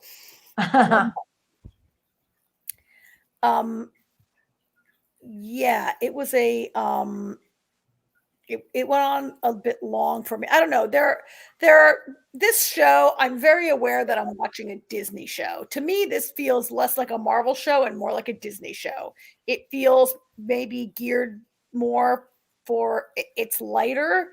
It's, I don't know. I feel like I've never seen Hocus Pocus, but I'm like, am I watching like some family Disney thing? Like this really takes me right out of the Marvel universe, which is fine, I guess. But I'm very aware that I'm watching a Disney show, and even like the scary parts, like the scary demons, were not that scary, and the singing is very Disney-ish. I don't know. Singing, yeah, I didn't really necessarily feel like that about the show. The singing, yeah, I get with the singing, but AJ, I mean, to say that you're very aware that you're watching a Disney show, they're all Disney shows. Yeah, I know. I mean, like Guardians of the Galaxy gets silly, and it's still. This feels very Disney-fied to me. This feels very, I don't know, light and fantasy-ish, and it just, I know what you're saying, but that's the thing. Honestly, I didn't know what to expect from it going in. And I'm just enjoying it for what it is. I mean, it's quirky and it's fun, and yeah, it's different. See where it goes. However, I like it. One thing that I'm sure the internet is a buzz about is they mentioned Mephisto in the episode, which people have been waiting for that for a while. I have no idea who that is. And for those who don't know who for those who don't know who Mephisto is Marvel's version of Satan. Oh, okay. So could Teen be Mephisto? Nah, I doubt it. It does look like an M, though. Doesn't it? Yeah. I thought it was just squiggly lines, but yeah. It looked like an M, but in this photo, it looks like an M, right? Yeah, it looks like a cursive M. Yeah, I don't know. I don't know. I didn't know who that was. So, Um, but I guess that was my point in that scene I was trying to make before, is that I thought because she didn't have Rio there that they wouldn't be able to get to the road. But I guess she didn't actually need them all to open the portal or whatever the heck it is, which I just misunderstood, I guess. Because I kept thinking, it's not going to work. It's not going to work. You have a human. It's not going to work. But obviously, it doesn't work out for her. So she could be magical and we don't know it, or she doesn't know it. I guess she took her knowing or assuming she wasn't anyway. It could have worked because of the magic that she endured under Wanda's spell. True. So when this door opens, like, Agatha makes several comments about, like, it didn't take this long last time. This isn't how it happened last time. It didn't look like this last time. This didn't happen last time. And then she goes under, this does all look very good. And so, like, hang on. She says several times, like, this isn't how it happened. So, like, it could be because she took someone who's not magical. It could be because someone's playing Agatha, right? Or all could be different every time. It could be different. Could be different every time for every coven that walks it, right? True. It did look kind of cool. Actually, it kind of looked cooler on my screen than it does right there. And then they get down and they hit the road. They have to take off their shoes and walk the road together. And that's kind of where we were left off in that episode. And then they get to the first trial in the next episode. Which involves being turned into a bunch of country club people. Yeah. I thought it was a good episode though. What, the previous episode with the whole like getting on the road? Yeah, it was a good episode. But I think I liked this. I don't know. I kind of think I liked the third one better. You said you didn't like this last one, huh? I said I just feel like this show I'm just not that into. Okay. Yeah. They did a good job of introducing all these characters and setting up their personalities and how they're. I mean, I feel like these were well-defined characters by the end of that episode, as much as they can be in one episode, right? Yeah, that's true. Then they get turned into like suburban desperate housewives or whatever they're turned into for the challenge here. Which I had to like this was a little bit all over the place. I thought maybe I wasn't paying close enough attention to this episode. What do you guys think?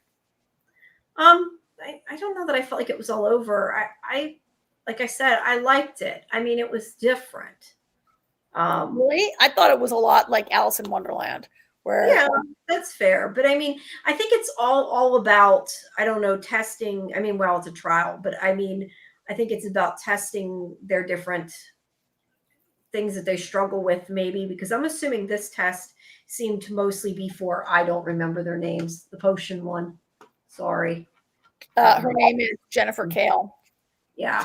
I think that this was meant to be her trial. I felt like, I mean, they all had issues with it, but it seemed to mostly be her trial because she hadn't been making potions and she had to admit that she lied and that kind of thing.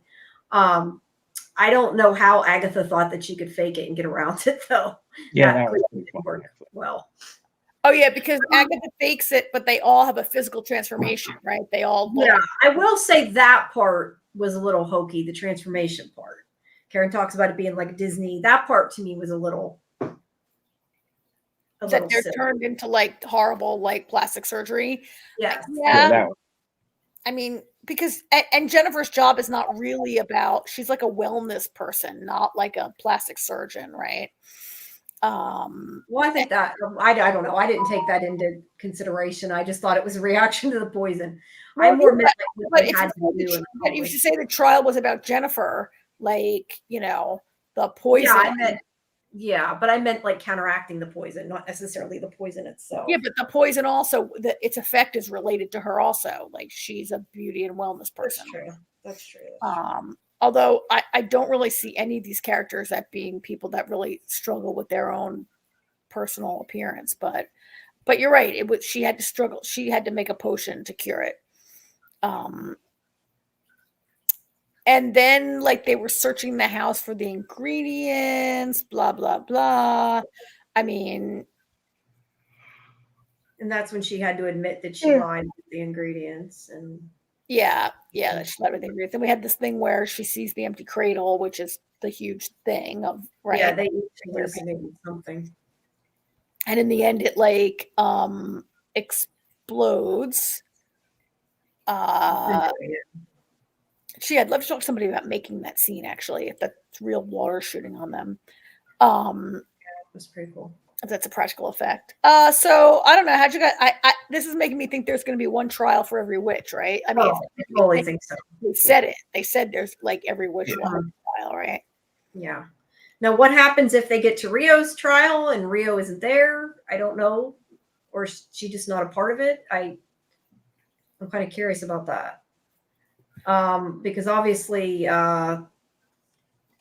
the one who wasn't a witch didn't make it out. So well, didn't make it out alive anyway.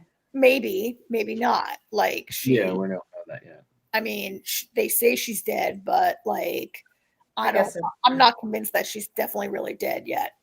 Yeah. Okay, you meant her name. I thought you. Sorry, I'm looking at the cast list. I thought you meant that because I was going to say Rio wasn't in WandaVision. I didn't realize you meant Deborah Jo Rupp's last name was Hart in this. I misunderstood what you were saying before. Yeah, so yeah, there was that connection then, I guess, Blackheart. So yeah. Yeah. I'm not convinced that she's officially really I'm not dead. either. I feel like this might be one of those things where they lose everybody along the way, and then they end up not being dead, all of them. Yeah, like maybe one dies each trial or something. When someone says, "Oh, she's dead," and they almost immediately cut to credits, like they're never really dead. That's a good point. Right? That's a good point. It's actually funny. Damon yelled at the screen. He goes, "Are you kidding me?" I'll be pissed if she was killed. So if this great actress was killed so early and quickly. Yeah, I don't think she's dead. Kind of a shame to not have her still in it. I don't think she's dead. When someone says you're dead and you go to credits, you're just not dead. Yeah, that's true. That's a good point. I watched another show today where someone was like, I thought dead for like a second until they started coughing, and then they were alive again. So. I don't know. I felt like the trial was not really that scary. Like they had to make this potion so that they wouldn't die. And they were like, oh, what's going to happen with this? We're going to get more symptoms and then we'll die. But it didn't really feel like they were in that much danger of death. And then I guess suddenly at the end, they're like, oh, guess what? Sharon's dead. So I guess. Yeah, I think the countdown clock was supposed to make it more tense, I guess. But that really didn't for me because they barely showed it. Yeah, I didn't feel any real tension or fear there about them dying. Maybe also because it was the third episode and they can't die yet. I don't know. AJ, I got to ask you again. You have not read these comics, but this show also does not reflect. She doesn't have her own comic. She's just a side character here and there. Yeah. Mephisto, though, is a big character, right? I don't know if I call Mephisto big. I mean, yeah, I guess in the grand scheme of things. All right, let's put it this way. Mephisto is a huge deal because Mephisto is responsible for Ghost Rider. Oh, okay. All right. So, he's not related. The next movie coming out is another terrible Venom movie, right? I shouldn't say it. I wouldn't call the next what movie? That's Sony. That's not related.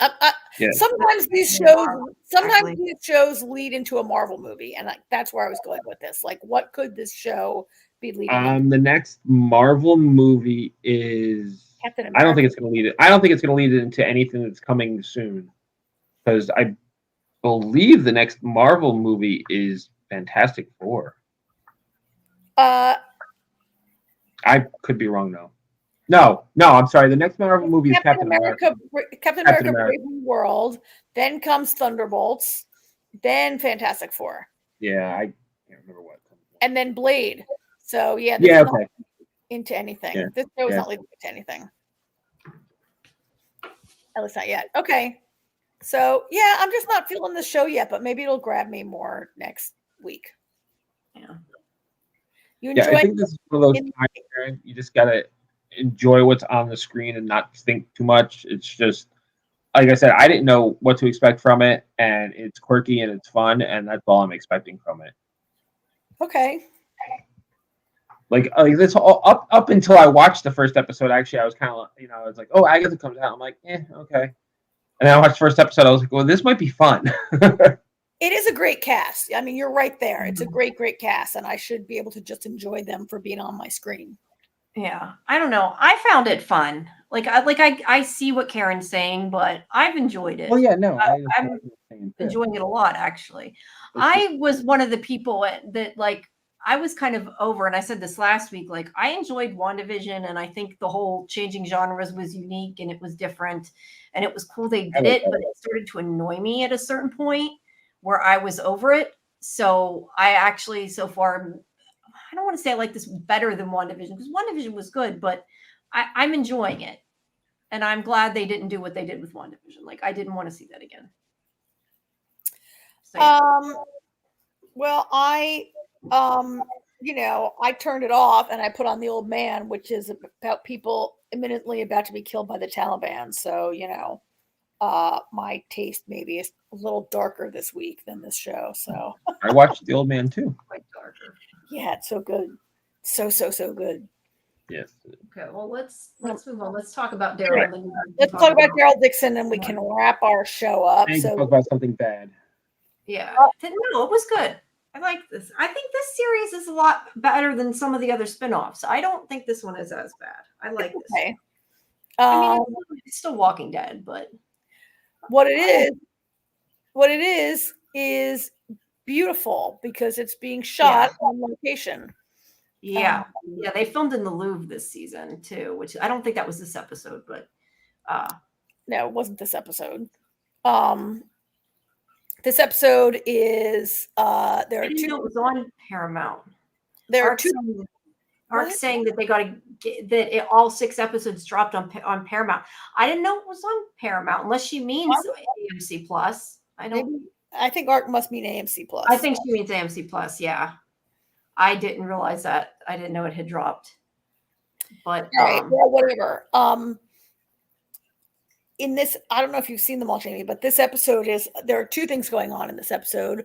One is really about Daryl, what he's doing in France, and he's training Laurent, and he's hanging out with Isabel and whatever, and we can talk about that. And then the other part of the episode is Carol in Maine trying to find Daryl. Mm-hmm. And the people she encounters and ruins their lives along the way.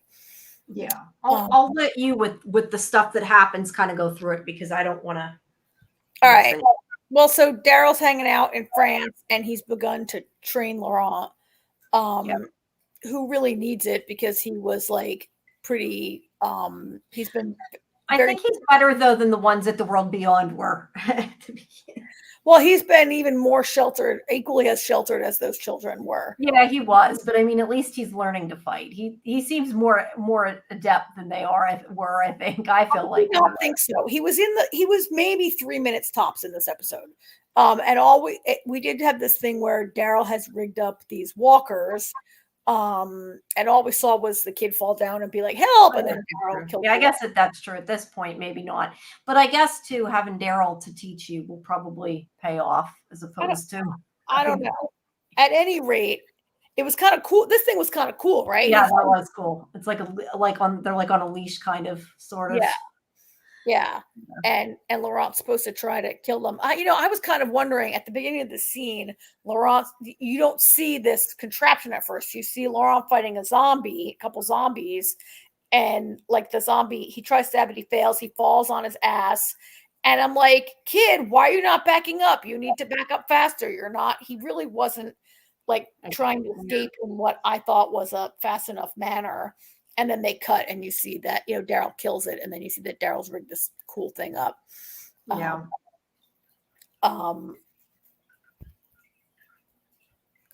We learn that, the head of the whole operation, this guy Losang, is the head of the spiritual leader, the head of the town, whatever. And he's got this thing where he thinks Daryl is too violent. And he doesn't, which granted, Daryl is violent. Yeah. He doesn't really think Laurent should be trained. He thinks Laurent should be working on he's training in other areas to be I think he's, special or whatever. So, well, they think he's the savior, right? And he needs to be trained to be a leader, which is fine. But he still needs to learn how to fight. Well, I don't know. No, but there's these sketchy people around who are like, you're never going to convince the American. Like, this guy definitely is up to more. Like, I feel like there's a secret about this guy. Like, he's hiding. He's got plans that we're not privy to. He can't be trusted. I don't think. I think he might have some plan that we're not privy to, or have some other things in store for Laurent that are not being shared. I don't know. But they really don't like having Daryl around. Yeah, he's kind of messing up whatever they're. Yeah. And so it is they learn that Janae and her people have taken some characters hostage, right? They've got, or not hostage, but they're captured. Felu, and that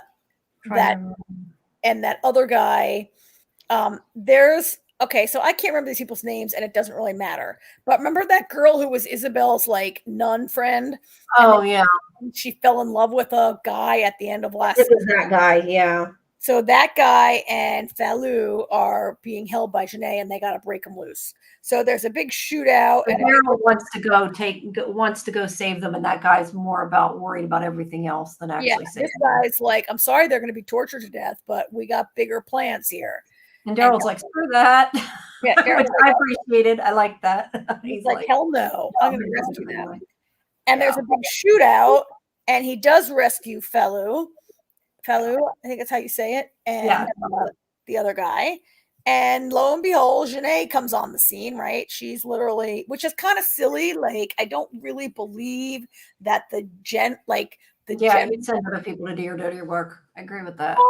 Technically, got other things to do besides go on a transport to drive some prisoners from one place to the next, right? But anyway, she ends up. This is the scene where she says from the trailer, "Daryl Dixon, I heard you were dead." I can't do a French accent. Yeah.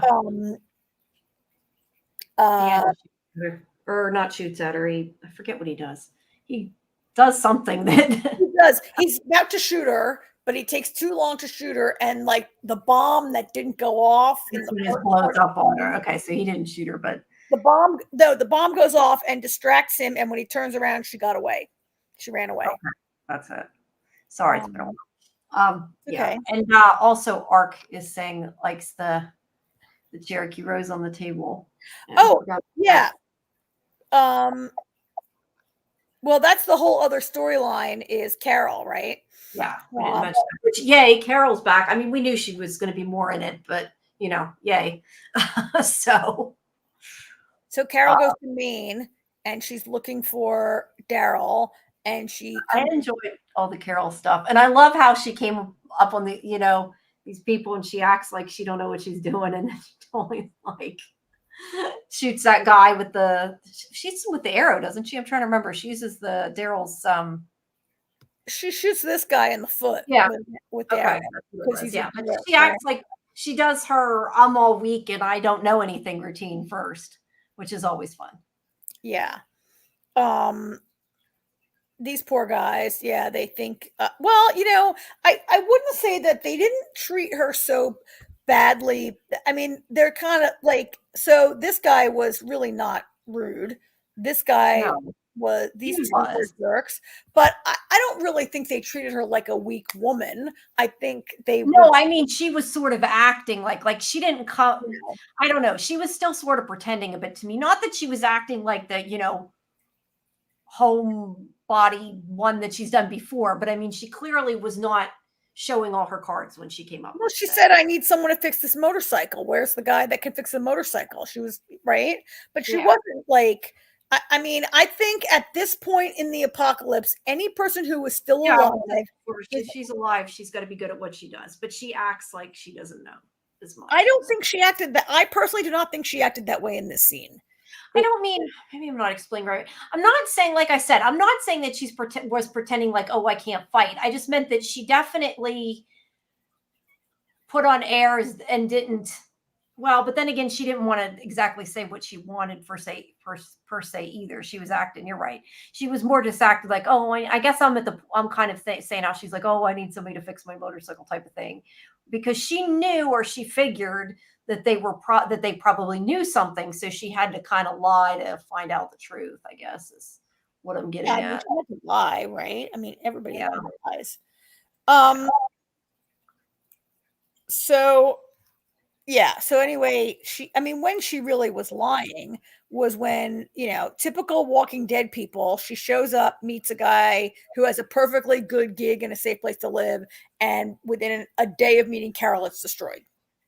Yeah, poor guy. Yeah, that this is going to end up not going well. If any member of the Grimes gang shows up at your place, it's going to be destroyed within no time. That's what they do, right? Is ruin everybody's lives. Yeah, she definitely acted to Ash like she was not Carol. She did. She definitely. I can't fix my car. Yeah, that's what Ark's saying is right. Yeah, she acted like a typical female. Not that she acted like she was weak, but it was just more she didn't act like Carol, I guess. But when to Ash, she acts even more like she's not good at what she does, because even when she pretends she gets trapped, I mean, obviously that was like bull. So, but she needs him to trust her.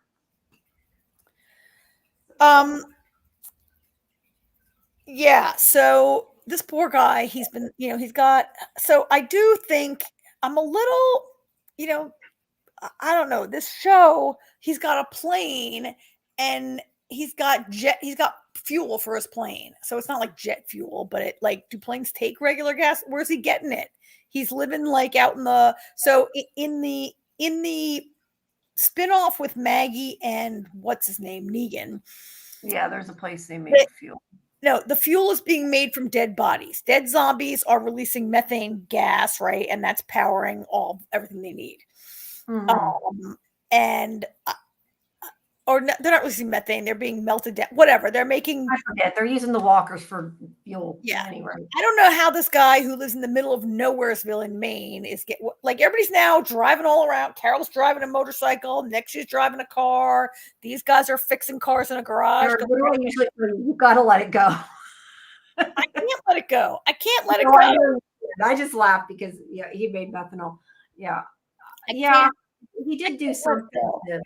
And now Ash has a plane that actually looks pretty small to fly across the Atlantic Ocean, but I guess that's what's coming, right? He is a guy who also is really stuck because of his dead child, and that's where we get the Carol flashback. So Ark really liked it. Jamie, how did you like the Carol and Sophia flashbacks? I mean, I appreciated that they're at least dealing with it, I guess, because so many times and we've said before, they kind of have to, because you don't want them to spend the whole show being, grieving through a whole series. But I think that it's good that she's dealing with it. And I didn't mind it. I like that they brought it back. I mean, I know that was one of the most annoying storylines ever when that happened. But I didn't mind the flashback. Really? So I kind of wasn't really into the flashback. I don't know that they needed it, but I guess I'm less annoyed with the idea of, because it's to the storyline, and not everybody who's seen this has seen the original series necessarily. Would you like me to? Yeah. So where I was going to go with that was that I didn't really like it because I didn't need to see it. And I have not really seen Carol struggle with Sophia's death in a long time. And she lost multiple other children along the way. But I think it was exposition. I think you're right that like I realized later, this was exposition for people who they're hoping people who haven't watched the whole Walking Dead universe maybe are joining now, or and we're getting Carol's backstory and this way, and Carol and Daryl's backstory in this way, because that was like when they really first bonded to like be super close friends, was when he tried so hard to find Sophia, right? Mm-hmm. So maybe that was in there to sort of set it up and remind us. Set it up for those who haven't seen it. Remind those of us who maybe have fallen by the side. That had new footage, did it? Yeah, that part I don't remember, but I'm sure it did if she says it did. Well, that's good at least that they added. They might have like kind of added maybe new of Carol, because I don't see how they would have added new of the girl. Well, you know why I don't remember? Because, well, I mean, you couldn't really see. There was a bunch of shots of Sophia coming out of the barn that you couldn't see her face. So they could have shot they could have used a different actress. Yeah. I did kind of feel like, gee, Carol's probably seen 1,000 barns in the last like 10 years of the show. Yeah, I do. Going by that part of what you're saying, I do think the fact that this triggered her having a flashback like that and that she got upset, that part, I don't know that I was down with. I guess I'm saying like the idea of her dealing with Sophia is connected to the storyline and she's lying to him about it. So it makes sense. But yeah, her getting upset all of a sudden from this barn when she's gone into, you're right, she's had to have gone into how many barns? That part I don't think worked real well. I will agree with you there. So it's hard for me to remember what footage it was because my DVR picked up this there was this little show that AMC ran that was like Norman Reedus and oh come on, what's her name who plays Carol? Norman Reedus and Melissa McBride did this like kind of trip down memory lane of Carol and Daryl for like a 30-minute show on AMC, and they recapped the entire Sophia's missing thing, and they showed like tons of clips of that, and so I kind of can't remember what was in that and what was in this episode. And there were no shots of it in the press photos, I guess, because that was considered too spoilery, maybe. And by the way, Ark's saying that, to answer your other question, I forgot she said that he made the methanol, and it does even say this in the recap that I'm reading. Oh, he did? Ash made the methanol? Yeah. Okay. All right. So anyway, yeah, so that big and yet it's interesting that they show the flashback and Sophia's this big motivating thing that it did change Carol a lot. Yeah. But she lies so easily at saying that her daughter's alive and gone to live with Ed. I did like the lie. Like they say the best lie has a big element of truth to it, so you can remember the lie. And she talks about Ed and Sophia, but this part where Ed took Sophia to Europe to see his sister. What I kind of wondered, and maybe I'm wrong, I wanted your opinion on this, is I kept thinking you're right. It's better when you tell something that's near the truth. But I kind of kept wondering, why didn't she say like, instead of Ed, say like Daryl? So that way, if she gets there and Daryl's there and Sophia's not, she can say, oh, Sophia died and Daryl didn't. And it would like connect a little better. And it wouldn't be kind of like completely out of nowhere that there's this other guy she was looking for. I feel like that would have made more sense to make it like she was looking for both of them, or like it was her ex-husband or something. I don't think she intends to be involved with Ash after she lands in France. I don't think she's thinking that Ash is going to be accompanying her on this journey to find Daryl. She's going to land, and and I don't think she thinks he's going to live. And she's going to land and be like, "See ya, bud. We're welcome to go back to America." Yeah, but I don't think she intends to kill him. But yeah, I guess you're right. She probably doesn't think he's going to join. I don't think she intends to kill him. I don't think she cares if he dies, and she's not going to risk herself to keep this guy alive. At least not in her planning stage right now. That's what I think. Yeah, I guess that makes sense. That to me right away, I was like, why not just say I'm looking for Daryl and like add him to the story? I don't know. Daryl's considerably younger. And if you back out that it's been 10 years since Sophia died and she was 10 years old, Like, you No, know, no. I just meant she could have been even said like that was her ex-husband. Like, I mean, why? yeah, she's older than him. Who But he cares? still could Once have she been- gets what she wants, who cares? True. And Ark thinks that that they'll address the other kids' deaths this season. So we'll see. This guy is traumatized by his own child's death, which I guess, which is like it's kind of cruel what she's doing. Like I get it, but it's also kind of cruel. well, it's not But- what she bargained for. She didn't know that when she told the lie. It's only after he leaves and she goes snooping around his property like a typical Rick person. She snooped around everywhere and ruins everything. But she had already told him that lie before then. Did she? Okay, I thought she told him after and used it. I didn't realize. I'm mixing I it think up she then. told him. He doesn't care. But Right. I thought that's where she got the idea from. no. Was because she knew that his son was dead, but I don't even remember. But yeah, she kind of screws that up. She screws up lets the walkers in. It doesn't go so well. I know that I could be wrong, but when she tells him the story, he sees right through her. He says, "You don't want me to fix your car. You want me to fly you to Europe so you can find your kid." And she's like, "Oh yeah, you saw right through me." Yeah. I think they're going to become friends and then he's going to die. And then she might actually feel bad about getting him killed. I guess we'll find out. I guess we'll see. Yeah. Yeah. But they take off at the end, right? I'm trying to look. Looks like they take off. Do they? No, I don't think so. No. This is their fourth. I'm looking at a recap here because I couldn't remember. Yeah, they're getting ready to go. They're getting ready to go, and a lightning comes and conveniently blows out all of his power, and his property is overrun by zombies. Oh, and that's when they get in the fence. Yeah. Yeah, I don't think they didn't go how they expected. Unless my DVR cut it off, I don't think they took off at the end. I think they were just overrun by zombies, and that was sort of cliffhangery. Do not remember. Yeah, I don't know. Yeah. It's addressed by Melissa in the after show about why. Yeah, I need to watch the after show. Show? Yeah, I assume she means. Remember how when we used to watch the episodes? Didn't they usually have the little thingy at the end? The little making of thing at the end. Sure, maybe. I don't know. I think it's different. It depends if you watch it on demand or not. Whether you watch it on demand or you watch it when it airs, it makes a big difference a lot of times.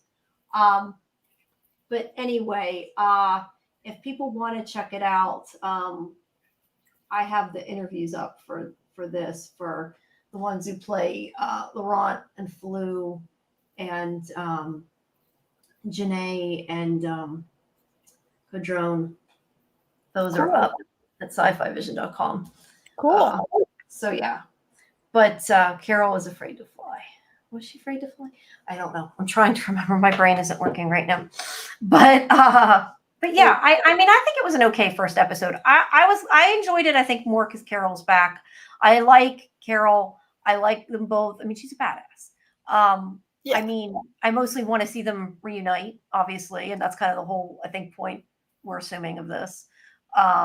Yeah, but I like Carol. I'm glad that she's back in it. And but it is like you said, it is a very good looking show too. And they do film on location places because I know it wasn't in this episode, but they've already announced, like I say, they do film in the Louvre, which is pretty cool. They actually just started shooting season 4 in Spain. Is that season 4 or season 3? I didn't realize they started 4 already. Season 3? Is it season 3? Whatever. They just started. Well, next season 3. They're filming something. Right, but season 3. They just started shooting the new season in France. And this is kind of, again, where they spoil things by telling all these kind of newses. It's newses, Karen. All this. The newses. Yeah, because that leads us to believe that they will be leaving France and walking across Europe for some reason. Maybe. Although, to be fair, Europe is kind of like a small place compared to like what we're used to for crossing country lines. So for all we know, maybe they're, I mean, I don't see why they would use another country to look like France, but I guess technically they could. Well, maybe because they got attacked. I mean, I don't know why. But it leads me to start speculating that they may move to another country for some reason. Yeah. So, all right. All right. All right. Well, I think we're good for this week. Is that it? Yeah. The only other thing I have to mention that's up is I did put up, I forgot to mention earlier, my recap and review. I wrote too much recap, as I always do, of the From episode is up too. Okay. If you want to check that out. Yeah, it's got sort of like a short review and then a super long recap. Anybody who reads my recaps, it's like my Doctor Who one. I go on a bit. But Really? I've been watching them. I've been watching them 4 times now. You know that? Because I seen them and then I told you they have a watch party at midnight for From in Discord. Yeah. And then I watch it again to write a review, and then I watch it when it's on during the 9 o'clock tweet. So I've been seeing them 4 times. Oh my God. So I know From back and forth right now. If anybody doesn't know that though, you should come. I said Friday, not Friday, Sundays, at 9 p.m. The live thing is at midnight on Sunday, so it's technically Saturday. But Sundays at 9 p.m. Harold and some of the other people, they tweet. I'm pretty sure they're doing it every week. So cool. So yeah, there's a live tweet, and I'm definitely going to be there again. All right. So. Great. Alrighty. Well, again, thank you everybody who came. Thank again, Ricky, for coming. We appreciate it. Still, like I said, trying to get more people, and we will at least air next week part of the interview with Catalina. I want to say Catalina, and for From and the ARC showrunners. I got to double check on that. I'm pretty sure we were given permission, but I got to double check. But if not, they are, of course, going to be on. I mean, they are on the YouTube channel, but I'd like to be able to air the clip on here, for at least part of it. So, all right. Cool. And yeah, there's more coverage to go. All right. Oh, and also Caesar Milan. Not that has anything to do with anything, but my mom's like all excited about that because I talked to him. And that's her thing that she thought was cool. Kiki's in the very beginning of the interview. That would be your dog for people. Yes, but yes, somebody else has been like, no, I just put my friend Kiki in a video. Yes, Kiki is my dog. He's in the beginning. All right. All right. Yeah, I'm trying to think. And I think the other stuff coming up we've kind of mentioned previously. Yeah. So, yeah. Oh, you know what else is coming though too? They just released a trailer for this season. I don't know if you ever watched the first season though. That Devil's Hour, the one with Peter Capaldi. The second season now. Did you ever watch the first season? No. Nope. It's so good. It's something I would like. It wasn't well reviewed. Well, I liked it a lot. It's sci-fi, in my opinion. I mean, I consider it sci-fi. Jamie, you find a way to make everything sci-fi. No, I don't want to spoil it. It's sort of got a time travel-ish thing, sort of. We'll just say it that way. I don't remember it. I'm going to rewatch season 1 before the new season, but I really, really liked it. And it's got really good acting in it, too, so it's pretty good. But that's a Prime thing. And that comes out sometime this month. I'm not sure of the date. Okay. Then Teacup's coming soon. I keep mentioning that because I liked it so much. All right. I got to work tomorrow. I got to go. All right. Yeah. All right. Well, thanks, everybody. All right. Bye. We'll talk to you all next week. Same time, 10 o'clock Eastern. Come back. Good night, everybody. Thank you for listening to us babble. Yeah. Thank you. Thanks, everyone. Bye. Good night.